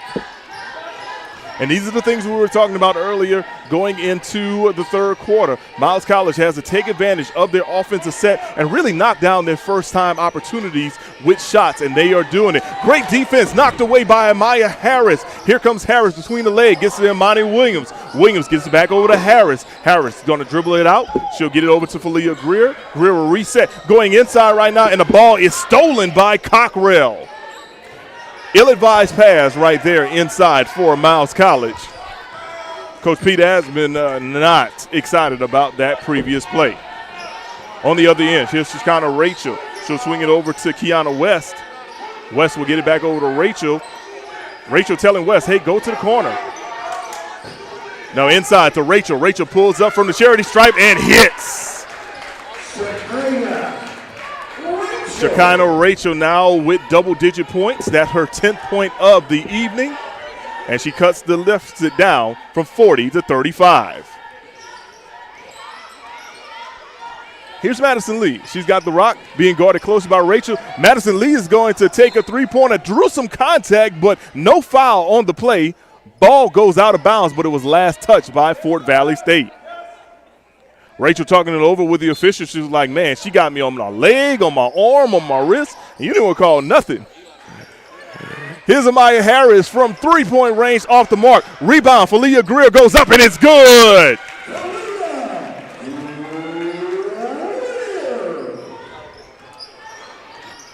All right, everyone, and we want to thank you for being patient. We've got the video back up. Shout out to our production crew for making that happen. 42-35 is your score. Here's a block shot by Imani Williams. Ball goes over to Falia Greer, and there's going to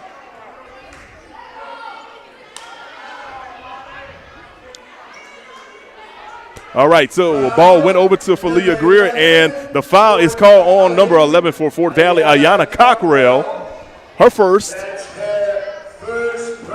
And with that 15 foul, here comes Falia Greer back to the free throw line. And if you're head coach Doug Robertson, this is not what you want to see, because your team is, has the other squad in the bonus with the best free throw shooter on the opposing team on the line. And Mo, as we were taking care of that comeback, and as folks get the video back, we see that the Lady Golden Bears have basically been on a 15-5 run here in this third period. Yes, sir. Those halftime adjustments definitely were something that were made more in the favor of Miles College than what they were for Fort Valley. Second half responses. Yes, sir. There it is. There it is. And I think we got somebody who paid some money for that, too. But I'll let you deal with that because, you do sign the checks and work those business deals and whatnot. I just call the plays around here. Listen, you are the voice, man. You guys who are behind the microphone make us everything that everybody says we are, and we greatly appreciate all of you. Hey, man, it's a total team effort. Speaking of team, can Fort Valley get themselves back into it? They go inside to Rachel. Rachel gets the bucket. Man, she does not care that four people are around her as she scores in the paint. 43-37 is your score. 1 minute, 30 seconds to go in the third quarter. That was a powerful move again. We said that Miss Shekinah Rachel was going to be the player that you had to watch out for Fort Valley, and she has proven that without a shadow of a doubt today. Absolutely. Imani Williams has her shot partially blocked. Here's Fort Valley State running on the fast break, but the ball is stolen by Falia Greer. Now, Miles College with a 4-1 break. Madison Lee in the corner for three, and it's good from downtown Fairfield. And that brings this crowd to their feet, as you see it right here inside the Knox Wyndham Gymnasium. 46-37 is your score. 54 seconds to go in the quarter. Mo, these lady Golden Bears and Coach Asman definitely had his plan implemented coming into the second half, and these ladies have done nothing but execute it to perfection. Air ball by Anaya Allen, and ball is thrown away, and they're going to call a loose ball foul, I'm guessing, in this situation. Miles College, Amani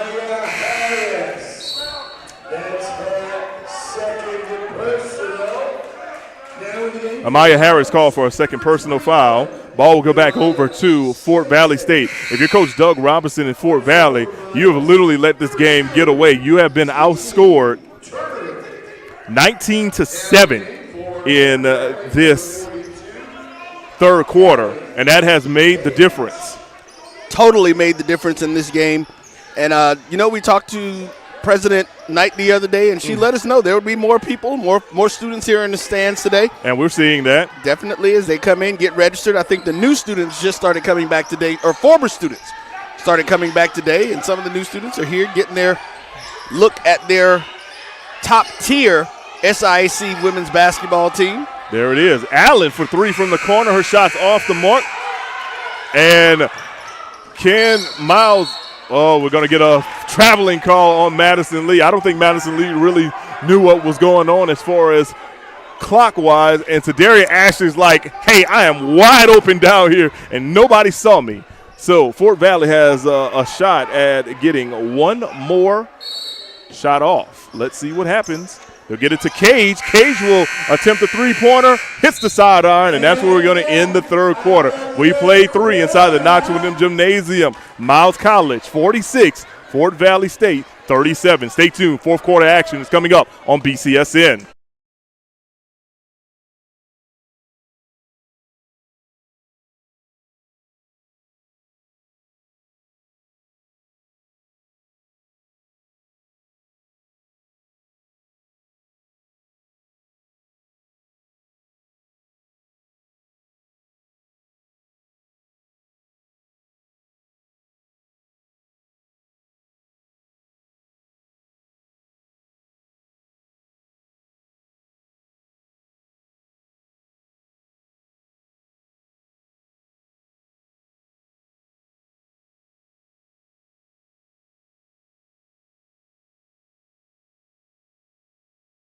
We're back. It's time for the 2024 Urban NerdCon. Join us in Atlanta, Georgia, April 26th through the 28th at the Cortland Grand Hotel.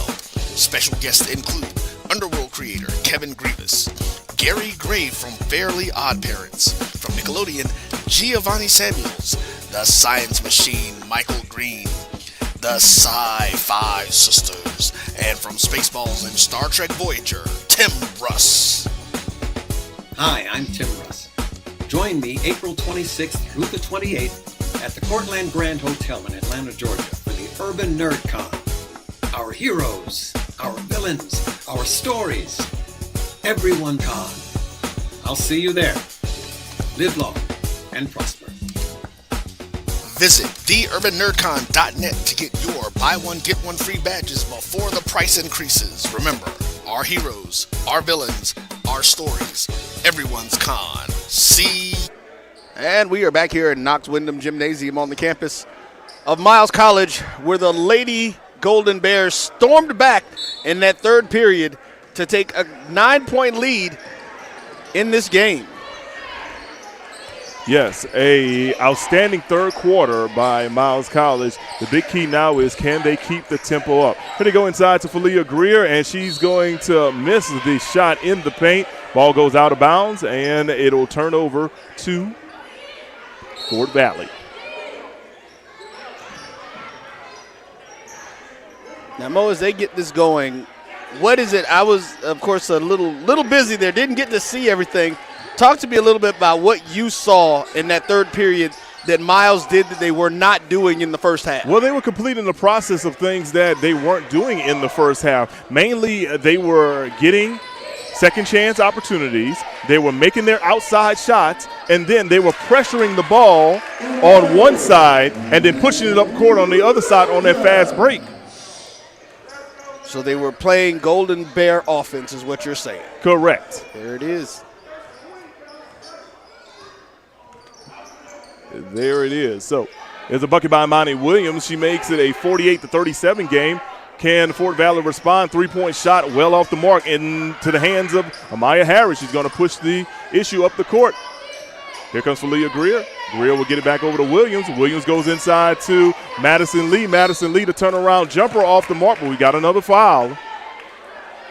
And right now, as they are letting Miss Rachel rest, that is exactly what the bigs for Miles have to do. They have got to take advantage, get as many shots inside, and of course, as I say it, Ms. Rachel gets ready to check back into the game because there is a definite difference on the floor when she is out there for Valley. Correct. And even in the third quarter, they did a really good job limiting her shot selections. I think she only scored 2 points in that quarter, and that made a huge difference too.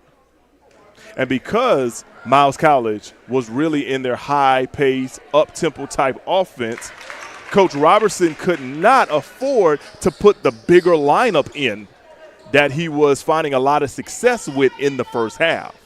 And remember, that was one of the things that I mentioned at the top side of the game is that they have to neutralize that size from Fort Valley by getting out and being in the open court. Yes, sir, they did. 50-37 is our score, 8 minutes and 37 seconds to go. Here's Allen running things from the point. She'll get it over to Barnes. Barnes back over to Allen. Allen going inside to Cockrell, and we're going to have a foul on the floor. Looks like that's going to be Tadaria Ashley that gets called for the foul. That was an interesting one there. I don't know that looked like a foul. It looked like the young lady lost her feet to me. But the ref is closer. Give them the benefit of the doubt. Yes. Here's Fort Valley trying to get things in. Almost a 5-second violation. Rachel gets the ball, gets over to Cage. Cage will try the three. Her shot's off the mark. The long rebound goes back to Cage. She'll get it over to Allen, and they'll reset with 18 seconds to go on the shot clock. Here's Cage in the corner now. She'll swing it back over to Barnes. Barnes goes inside to Rachel. And looks like we're going to have a foul on the floor. Looks like they're going to get Amani Williams on that foul, her first of the evening. You know, Mo, one of the things that I am actually noticing now that I had an opportunity to sit back down here is that this Fort Valley squad has two separate lineups that looks like Coach is going to be able to run with because they definitely have the largest lineup that I think I have seen for a women's team in the SIAC so far this season. But they also seem to have a very quick, shorter guard, more guard-dominated lineup that he's going with right now. Absolutely. And as we mentioned, in the first half, they were going with the very large lineup. Right. And that was something that was giving Miles College fits. But now because Miles has really found their groove, you know, Coach is really kind of trying several different things. You have more of the athletic lineup going on right now. Okay, not sure. Looks like we had somebody escorted out of the building. I saw that too. Yeah, didn't like what was being said apparently. Here's Madison Lee for three. Her shot's off the mark. Ball goes out of bounds. Last touch by the Golden Bears.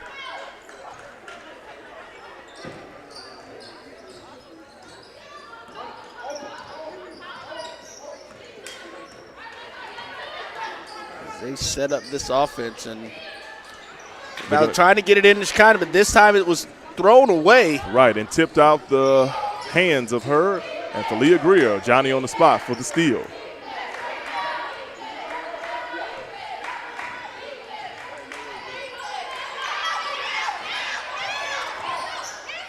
So here we go. Here's Harris for three. Oh, the three doesn't fall, but she is going to go to the free throw line for not one, not two, but 3 free throws. And the foul is going to be on Shekinah Rachel. Second personal at the line, Amaya Harris. While we do that, I want to go back and look at a couple of these, one of these plays that we had before that we missed. This is one of those transitional buckets that the ladies were able to get. Going in, power up, and just right in there. And like I said, that's when Miss Rachel was out of the game, giving them that ability to get into the paint. And really, because she is just Miss Rachel is literally a dominating force in the paint on the defensive end especially. Absolutely. On that replay, that was Amani Williams getting the ball down low and then kind of just spins out and it gets the baby hook to fall, and it was good. 2 for 3 opportunity for Amaya Harris right there. She gives her team a 15-point lead, 52-37. So if you think about it, since the halftime break, right now, Miles College is on a 25-7 run. Yeah, so listen, the defense kicked in is probably the biggest difference of what happened because, when you think about that, they have literally only scored 7 points this entire second half. Correct. So here's Falia Greer. She will throw the ball back over to Maya Harris. Greer back with the ball now. Greer tries to go inside, and her and Madison Lee were not on the same page on that one.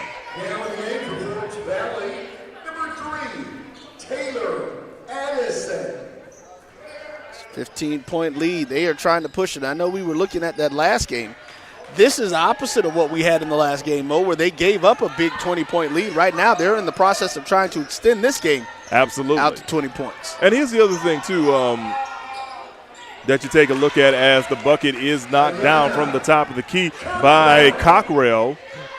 So remember when we talked about the points per game? Clearly, unless something crazy happens, neither one of these teams will probably get to their points per game average. Correct. But in the process, and we got a charge by Falia Greer right there. It doesn't appear to be that. There's still 6 minutes and 11 seconds to go, so a lot of things can happen. But I think it's just a matter of, each team doing what they do best down this stretch. And right now we've seen Miles College make the adjustments and, just score a lot of buckets. Fort Valley's only been held to 9 points this second half. Yeah, Mo, they definitely turned up the defensive intensity in this second half. And I'm sure that's what Coach was telling them. That's how we clear and get into our offense. That's how we get into our up-tempo offense, our fast break opportunities before they're able to set up is when you're pressuring on defense and pushing the ball down the court. 5:51 to go here in regulation. The Miles College on top, 52-39. 4 seconds to go on the upcoming possession. What can Fort Valley do? Ball is knocked out of bounds by Nariah Slayton. Good quick hands. People talk about quick feet, but you have the quick hands in basketball too. Yes, sir. 3 seconds to go on the shot clock. Let's see what Coach Robinson is going to draw up. They get it over to Rachel. She'll tip it back out. Here's a three-point attempt. Hits the front iron off the mark. Rebound goes to, it'll go to Miles. There was a last-ditch effort by a Fort Valley player on the floor. That looks like to be Cockrell, but she was the last one that touched it. So now here we go, Roy. Checking into the game is Delisa Kyer, the 6'4" redshirt freshman center. So now you have Kyer and you've got Rachel on the floor for somewhat of a larger lineup for Fort Valley. Well, this was that lineup that they had in the post early in the game when they were able to get out to those double-digit leads. And you can also throw Corey Barnes in there, too, as the backdoor cut is made by Harris, but she cannot hold on to the pass from Amani Williams. Amani put a little bit too much mustard on that one, and she realized it when she did it. She was trying to get it in there quick, but just a little bit too hard, and it went behind her teammate. So, you talk about mustard. Is Amaya Harris able to say hot dog in that situation? I know, bad dad joke. Let's keep the action going, everyone. 5 minutes, 15 seconds to go. Fort Valley with the rock, and we have a. I think the shot clock didn't reset. I don't think it did either because it did not feel like 30 seconds. Yeah, there was no way that was 30. So in that instance, what do we do? We can actually take a look back here and see.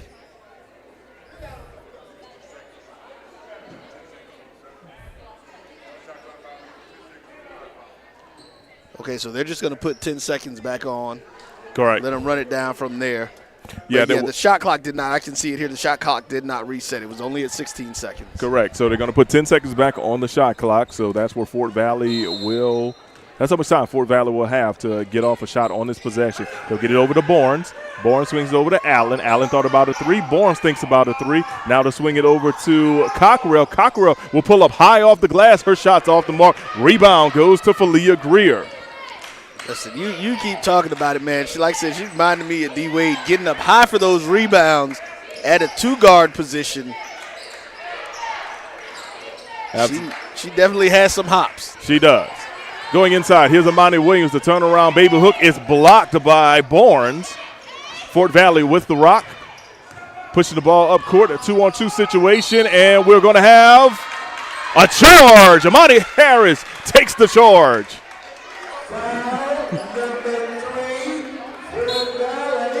Taylor Addison, and that's her 5th foul, so she's going to go take that permanent seat on the bench. Also, speaking of taking things, let's take that media timeout that we've been waiting to happen for. 52-39 is the score. We'll be right back. People think unusual circumstances means complicated taxes. But for a TurboTax Live expert like me, it just makes things interesting. So, give us everything you've got. What if I'm a professional gamer with a ton of expenses? If they help drive views, let's talk deductions. What if I'm in a state with no income tax, but my survival videos are viewed in 38 countries? I can help. And if this is a business dinner, save those jerky receipts. An interesting life can mean an even greater refund. You do your thing. We've got your taxes. Intuit TurboTax Live. Verizon just gave us all a brand new iPhone 13. We've been customers for years. I thought new phones were for new customers. We got iPhone 13s too, switched to Verizon 2 minutes ago. Ours were busted, and we still got a shiny new one. Check it out. So wait, everybody gets the same great deal. I think that's the point. iPhone 13 on us for every customer. Current, new, everyone. On any unlimited plan, starting at just $35. All on the network more people rely on.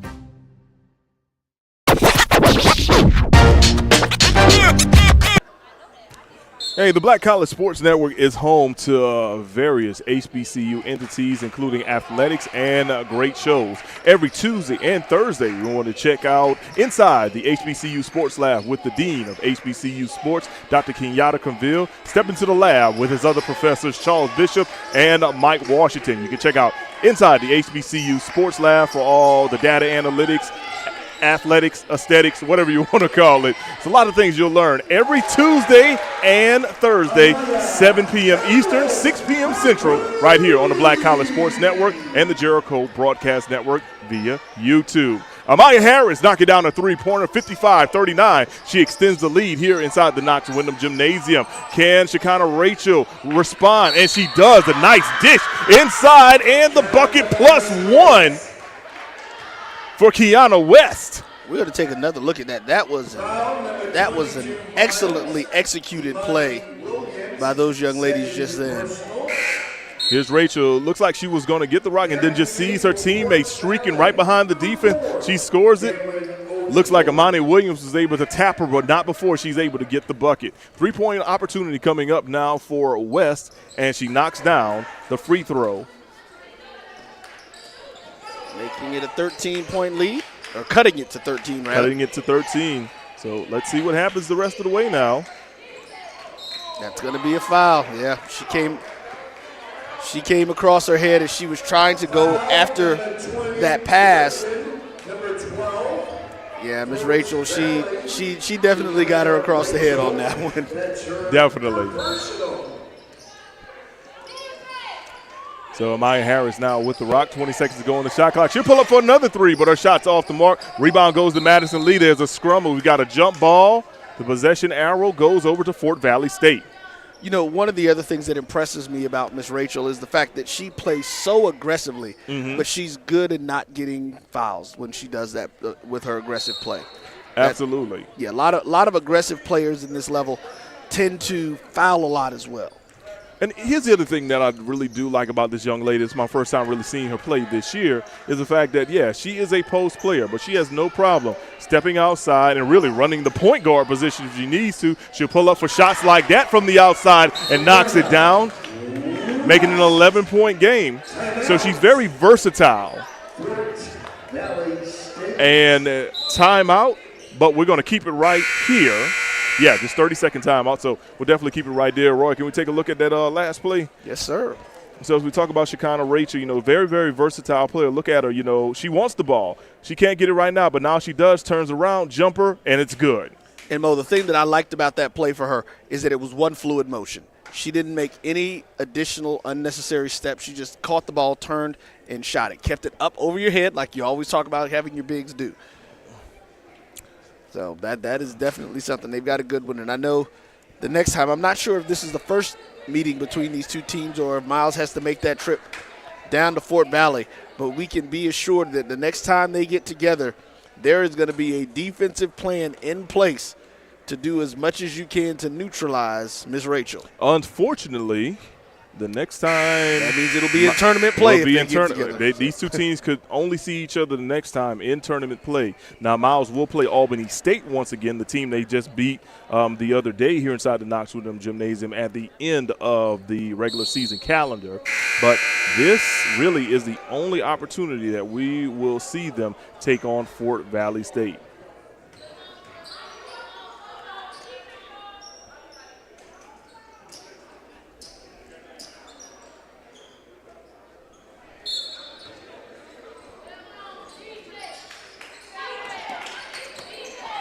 So here's Miles moving from right to left on your television screen.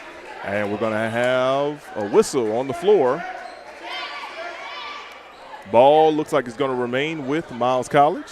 Falia Greer will be taking the ball out. On the floor right now, we got Falia Greer. We got Madison Lee, Amani Williams, Nariah Slayton, and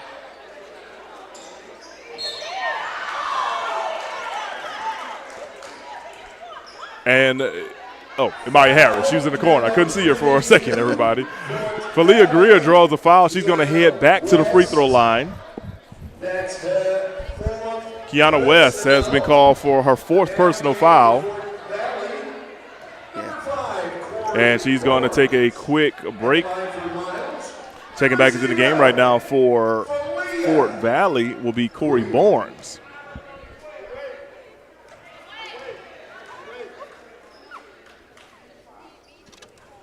And Greer hits the back iron on the first free throw attempt. A rare miss by that young lady. Very much so.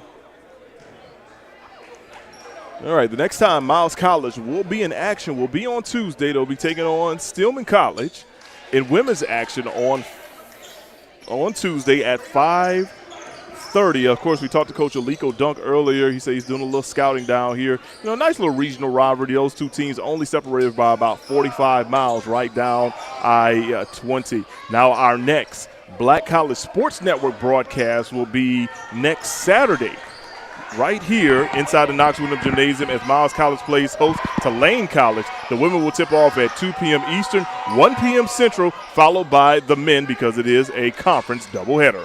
Well, actually, we will be in action on Monday at Savannah State. See, this is where you keep throwing me off. I believe that's on the schedule. Yes, we is. Yep. They have a doubleheader against Morris College. Had an opportunity to speak with A.D. Opio Mashariki yesterday. So the Tigers of Savannah State can look forward to getting their broadcast going there. Absolutely. So that's the next Black College Sports Network broadcast. Yeah. The next Miles College broadcast will be seen next Saturday right here inside of Knox Woodham Gymnasium. Along with a game from Morehouse playing Allen University. Yes, sir. That game is set for, I have on my papers 2 p.m. That's what it is, 2 p.m. All right. For whatever reason, they're doing a lot of their games at 2 p.m. So I take it that the listeners will be able to hear from Sly, the sports guy? I believe, yes. I believe Sly's in for that. Him, definitely, and Rick Polk will be there. Some good men right there. Yep, catch up with Coach Wilcher. Get those Maroon Tigers started on their season.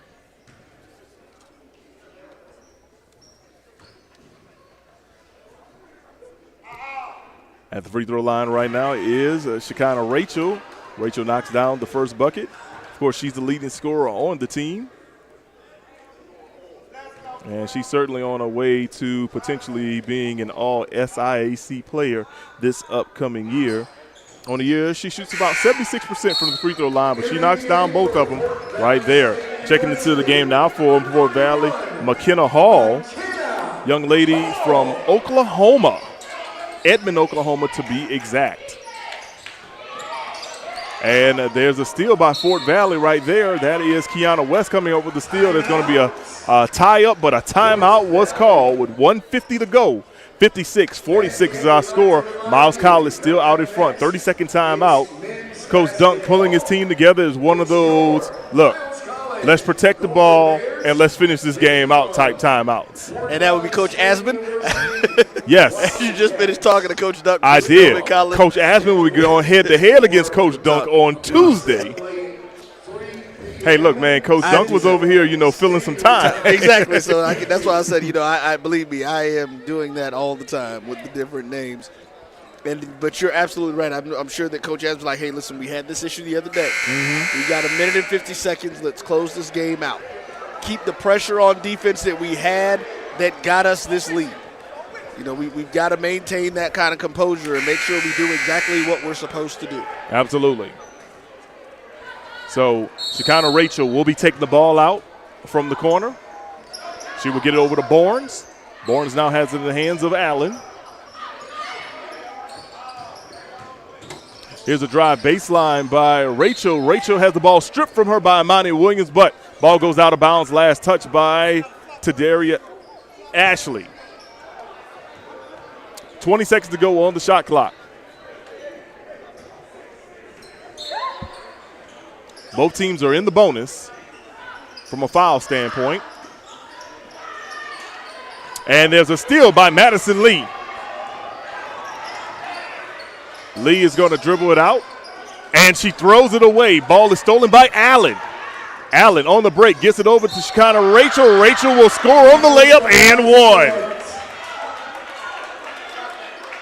So mirroring what we saw on Thursday, this ball game is not out of touch for the opposition. Right, and this is a Fort Valley team that can score buckets in bunches. So they definitely have to be careful here and try to keep their composure in this.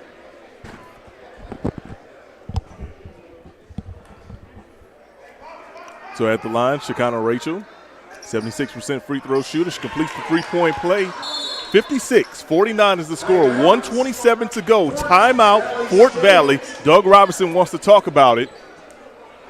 So let's take a quick timeout. We'll be right back to wrap up the quarter. When you work in IT, complaints are part of the job. Bill says the coffee's weak today. But since CDW helped us switch to Mac, everyone's happier. Dan from finance likes getting performance without a big price tag. Phoebe digs the power of the Apple M1 chip. Mac is easy to manage, compatible with all our apps, and came pre-configured by CDW. Now we're even getting compliments. That was Bill again, says he loves his new Mac. He's right about the coffee. Hey, babe, meet us at the bottom of the trail. Oh, man. Hey. Open up. The redesigned Chevy Silverado with a sophisticated high-tech interior. And we're back inside the Knox Wyndham Gymnasium. 1 minute, 27 seconds to go in regulation. Miles College on top, 56-49. Both of these two teams looking for their fifth win in conference play. And beating the full court press would be Tadaria Ashley with the fast break layup. And there you go. Coming out of your timeout, your coach Asman, that's exactly what you want. Execute the play, score the basket. And here's the thing. In the first half, Miles had those opportunities. They just were not coming through with it. They just were not falling. Not at all. And Tadaria Ashley commits her fourth foul. So that'll send Shekinah Rachel back to the free throw line.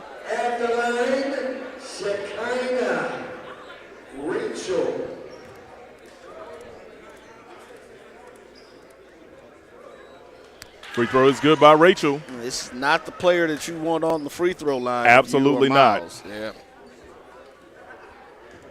No, not at all. Here's Rachel, second free throw attempt. It's money. 58-51. Miles still out in front. Rachel tips away the ball, but it goes into the hands of Harris. And looks like they're going to get Allen. Yes, they're going to get Allen on the foul. She was trailing Amaya Harris, and it's like she tried to like pull her jersey. They're like, look, don't get away from me. Yeah, one of those obvious ones that you go ahead and drop out there. Not only was it obvious, it's one of those things where Allen didn't even look at the official to even to argue it. Correct, to argue it down. At the free throw line, here's Harris. She knocks down the first one. Harris, an 82% free throw shooter. She only had 9 points in her last outing, so that dropped her points per game outing down to about 16.4 compared to the 17.4 she had coming into Thursday's game. She knocks down both free throws. A 9-point lead once again for Miles College is in place.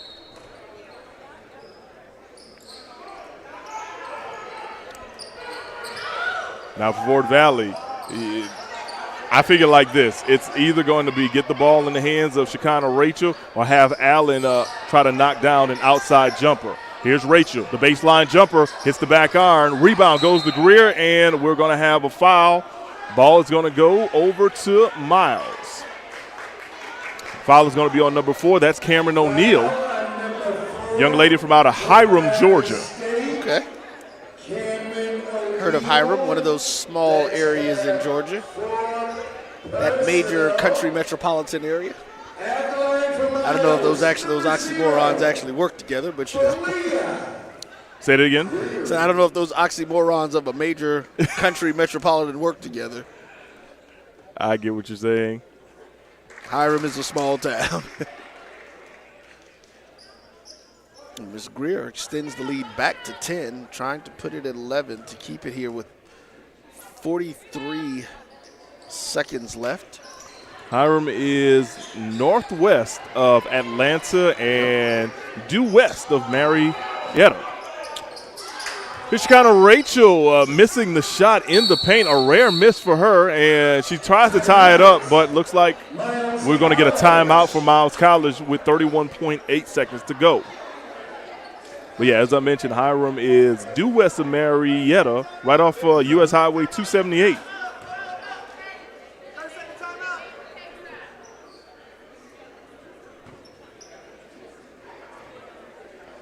I wonder, what kind of explanation she usually will have when people ask her where she's from, and she has to do the "I'm from here. Where's that near?" And right. Say I'm pretty close to Atlanta. That should be that process. Anything within 30 miles of the metro area, you should be able just to go ahead and claim that. No, I get you, man. I get you. And see, I think it varies from place to place because, like, my hometown's 45 minutes from New Orleans, but don't let me dare say I'm from New Orleans. Right. I have relatives from New Orleans who will check you so quick. Be like, where you from? Right. That's like folks that I know down in South Florida. People like, oh, I'm from Miami. Like, no, you're not. You're from Homestead. Those are two different places. Right. Here's the inbounds. Goes to Madison Lee. She's guarded by Rachel. Gets in the hands of Amaya Harris. 2-second difference between shot clock and game clock. The coach he's not seeing what he wanted there because I think it's too much time. At this point, we know it's all academic now. Absolutely. So it looks like Falia Greer is going to try to dribble it out, maybe try to get us. I see them try to double team, and the ball is stolen by Shekinah Rachel. And Rachel has the ball stolen away from Greer, and that's where the game will end. Your final score, Miles College 61, Fort Valley State 51. Let's take a quick break, and we'll wrap up this game on the other side of the break. People think unusual circumstances means complicated taxes. But for a TurboTax Live expert like me, it just makes things interesting. So, give us everything you've got. What if I'm a professional gamer with a ton of expenses? If they help drive views, let's talk deductions. What if I'm in a state with no income tax, but my survival videos are viewed in 38 countries? I can help. And if this is a business dinner, save those jerky receipts. An interesting life can mean an even greater refund. You do your thing. We've got your taxes. Intuit TurboTax Live. Verizon just gave us all a brand new iPhone 13. We've been customers for years. I thought new phones were for new customers. We got iPhone 13s too, switched to Verizon 2 minutes ago. Ours were busted, and we still got a shiny new one. Check it out. So wait, everybody gets the same great deal. I think that's the point. iPhone 13 on us for every customer. Current, new, everyone. On any unlimited plan, starting at just $35. All on the network more people rely on.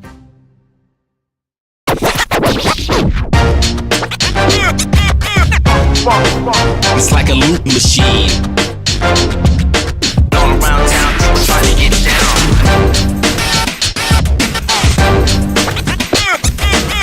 When you work in IT, complain.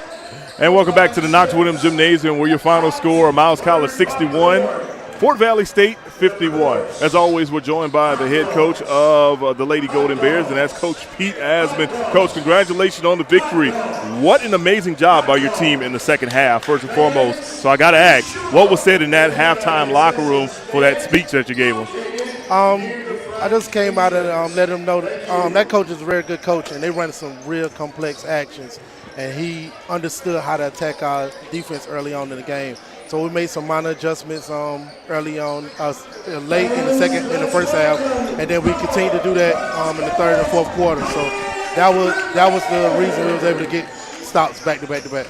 Absolutely. When we look at things, I don't have the final score, so I'm trying to tally some things up. You outscored your opponent in the second half, 34-21, and literally a lot of their points didn't really even come to the fourth quarter. So you got to be impressed with the defense that your team was able to put out there today. Yeah, our girls really pride themselves on getting stops and just playing really good defense. They love to fly around the ball. They love to communicate. So when we in that defensive rhythm, it's hard for teams to score on us.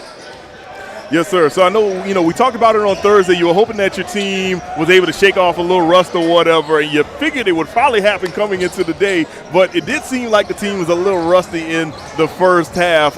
What changed in that second half for them to start knocking down shots? Like I tell my team, and they're getting it a little bit now. We're going to beat everybody's measure. Everybody going to come out and give us their best. So if we're not matching that energy early on, we're going to have those slow starts. But once we were able to get a media timeout, I was able to get them settled down. We were able to put together some offensive plays where we could score the basketball.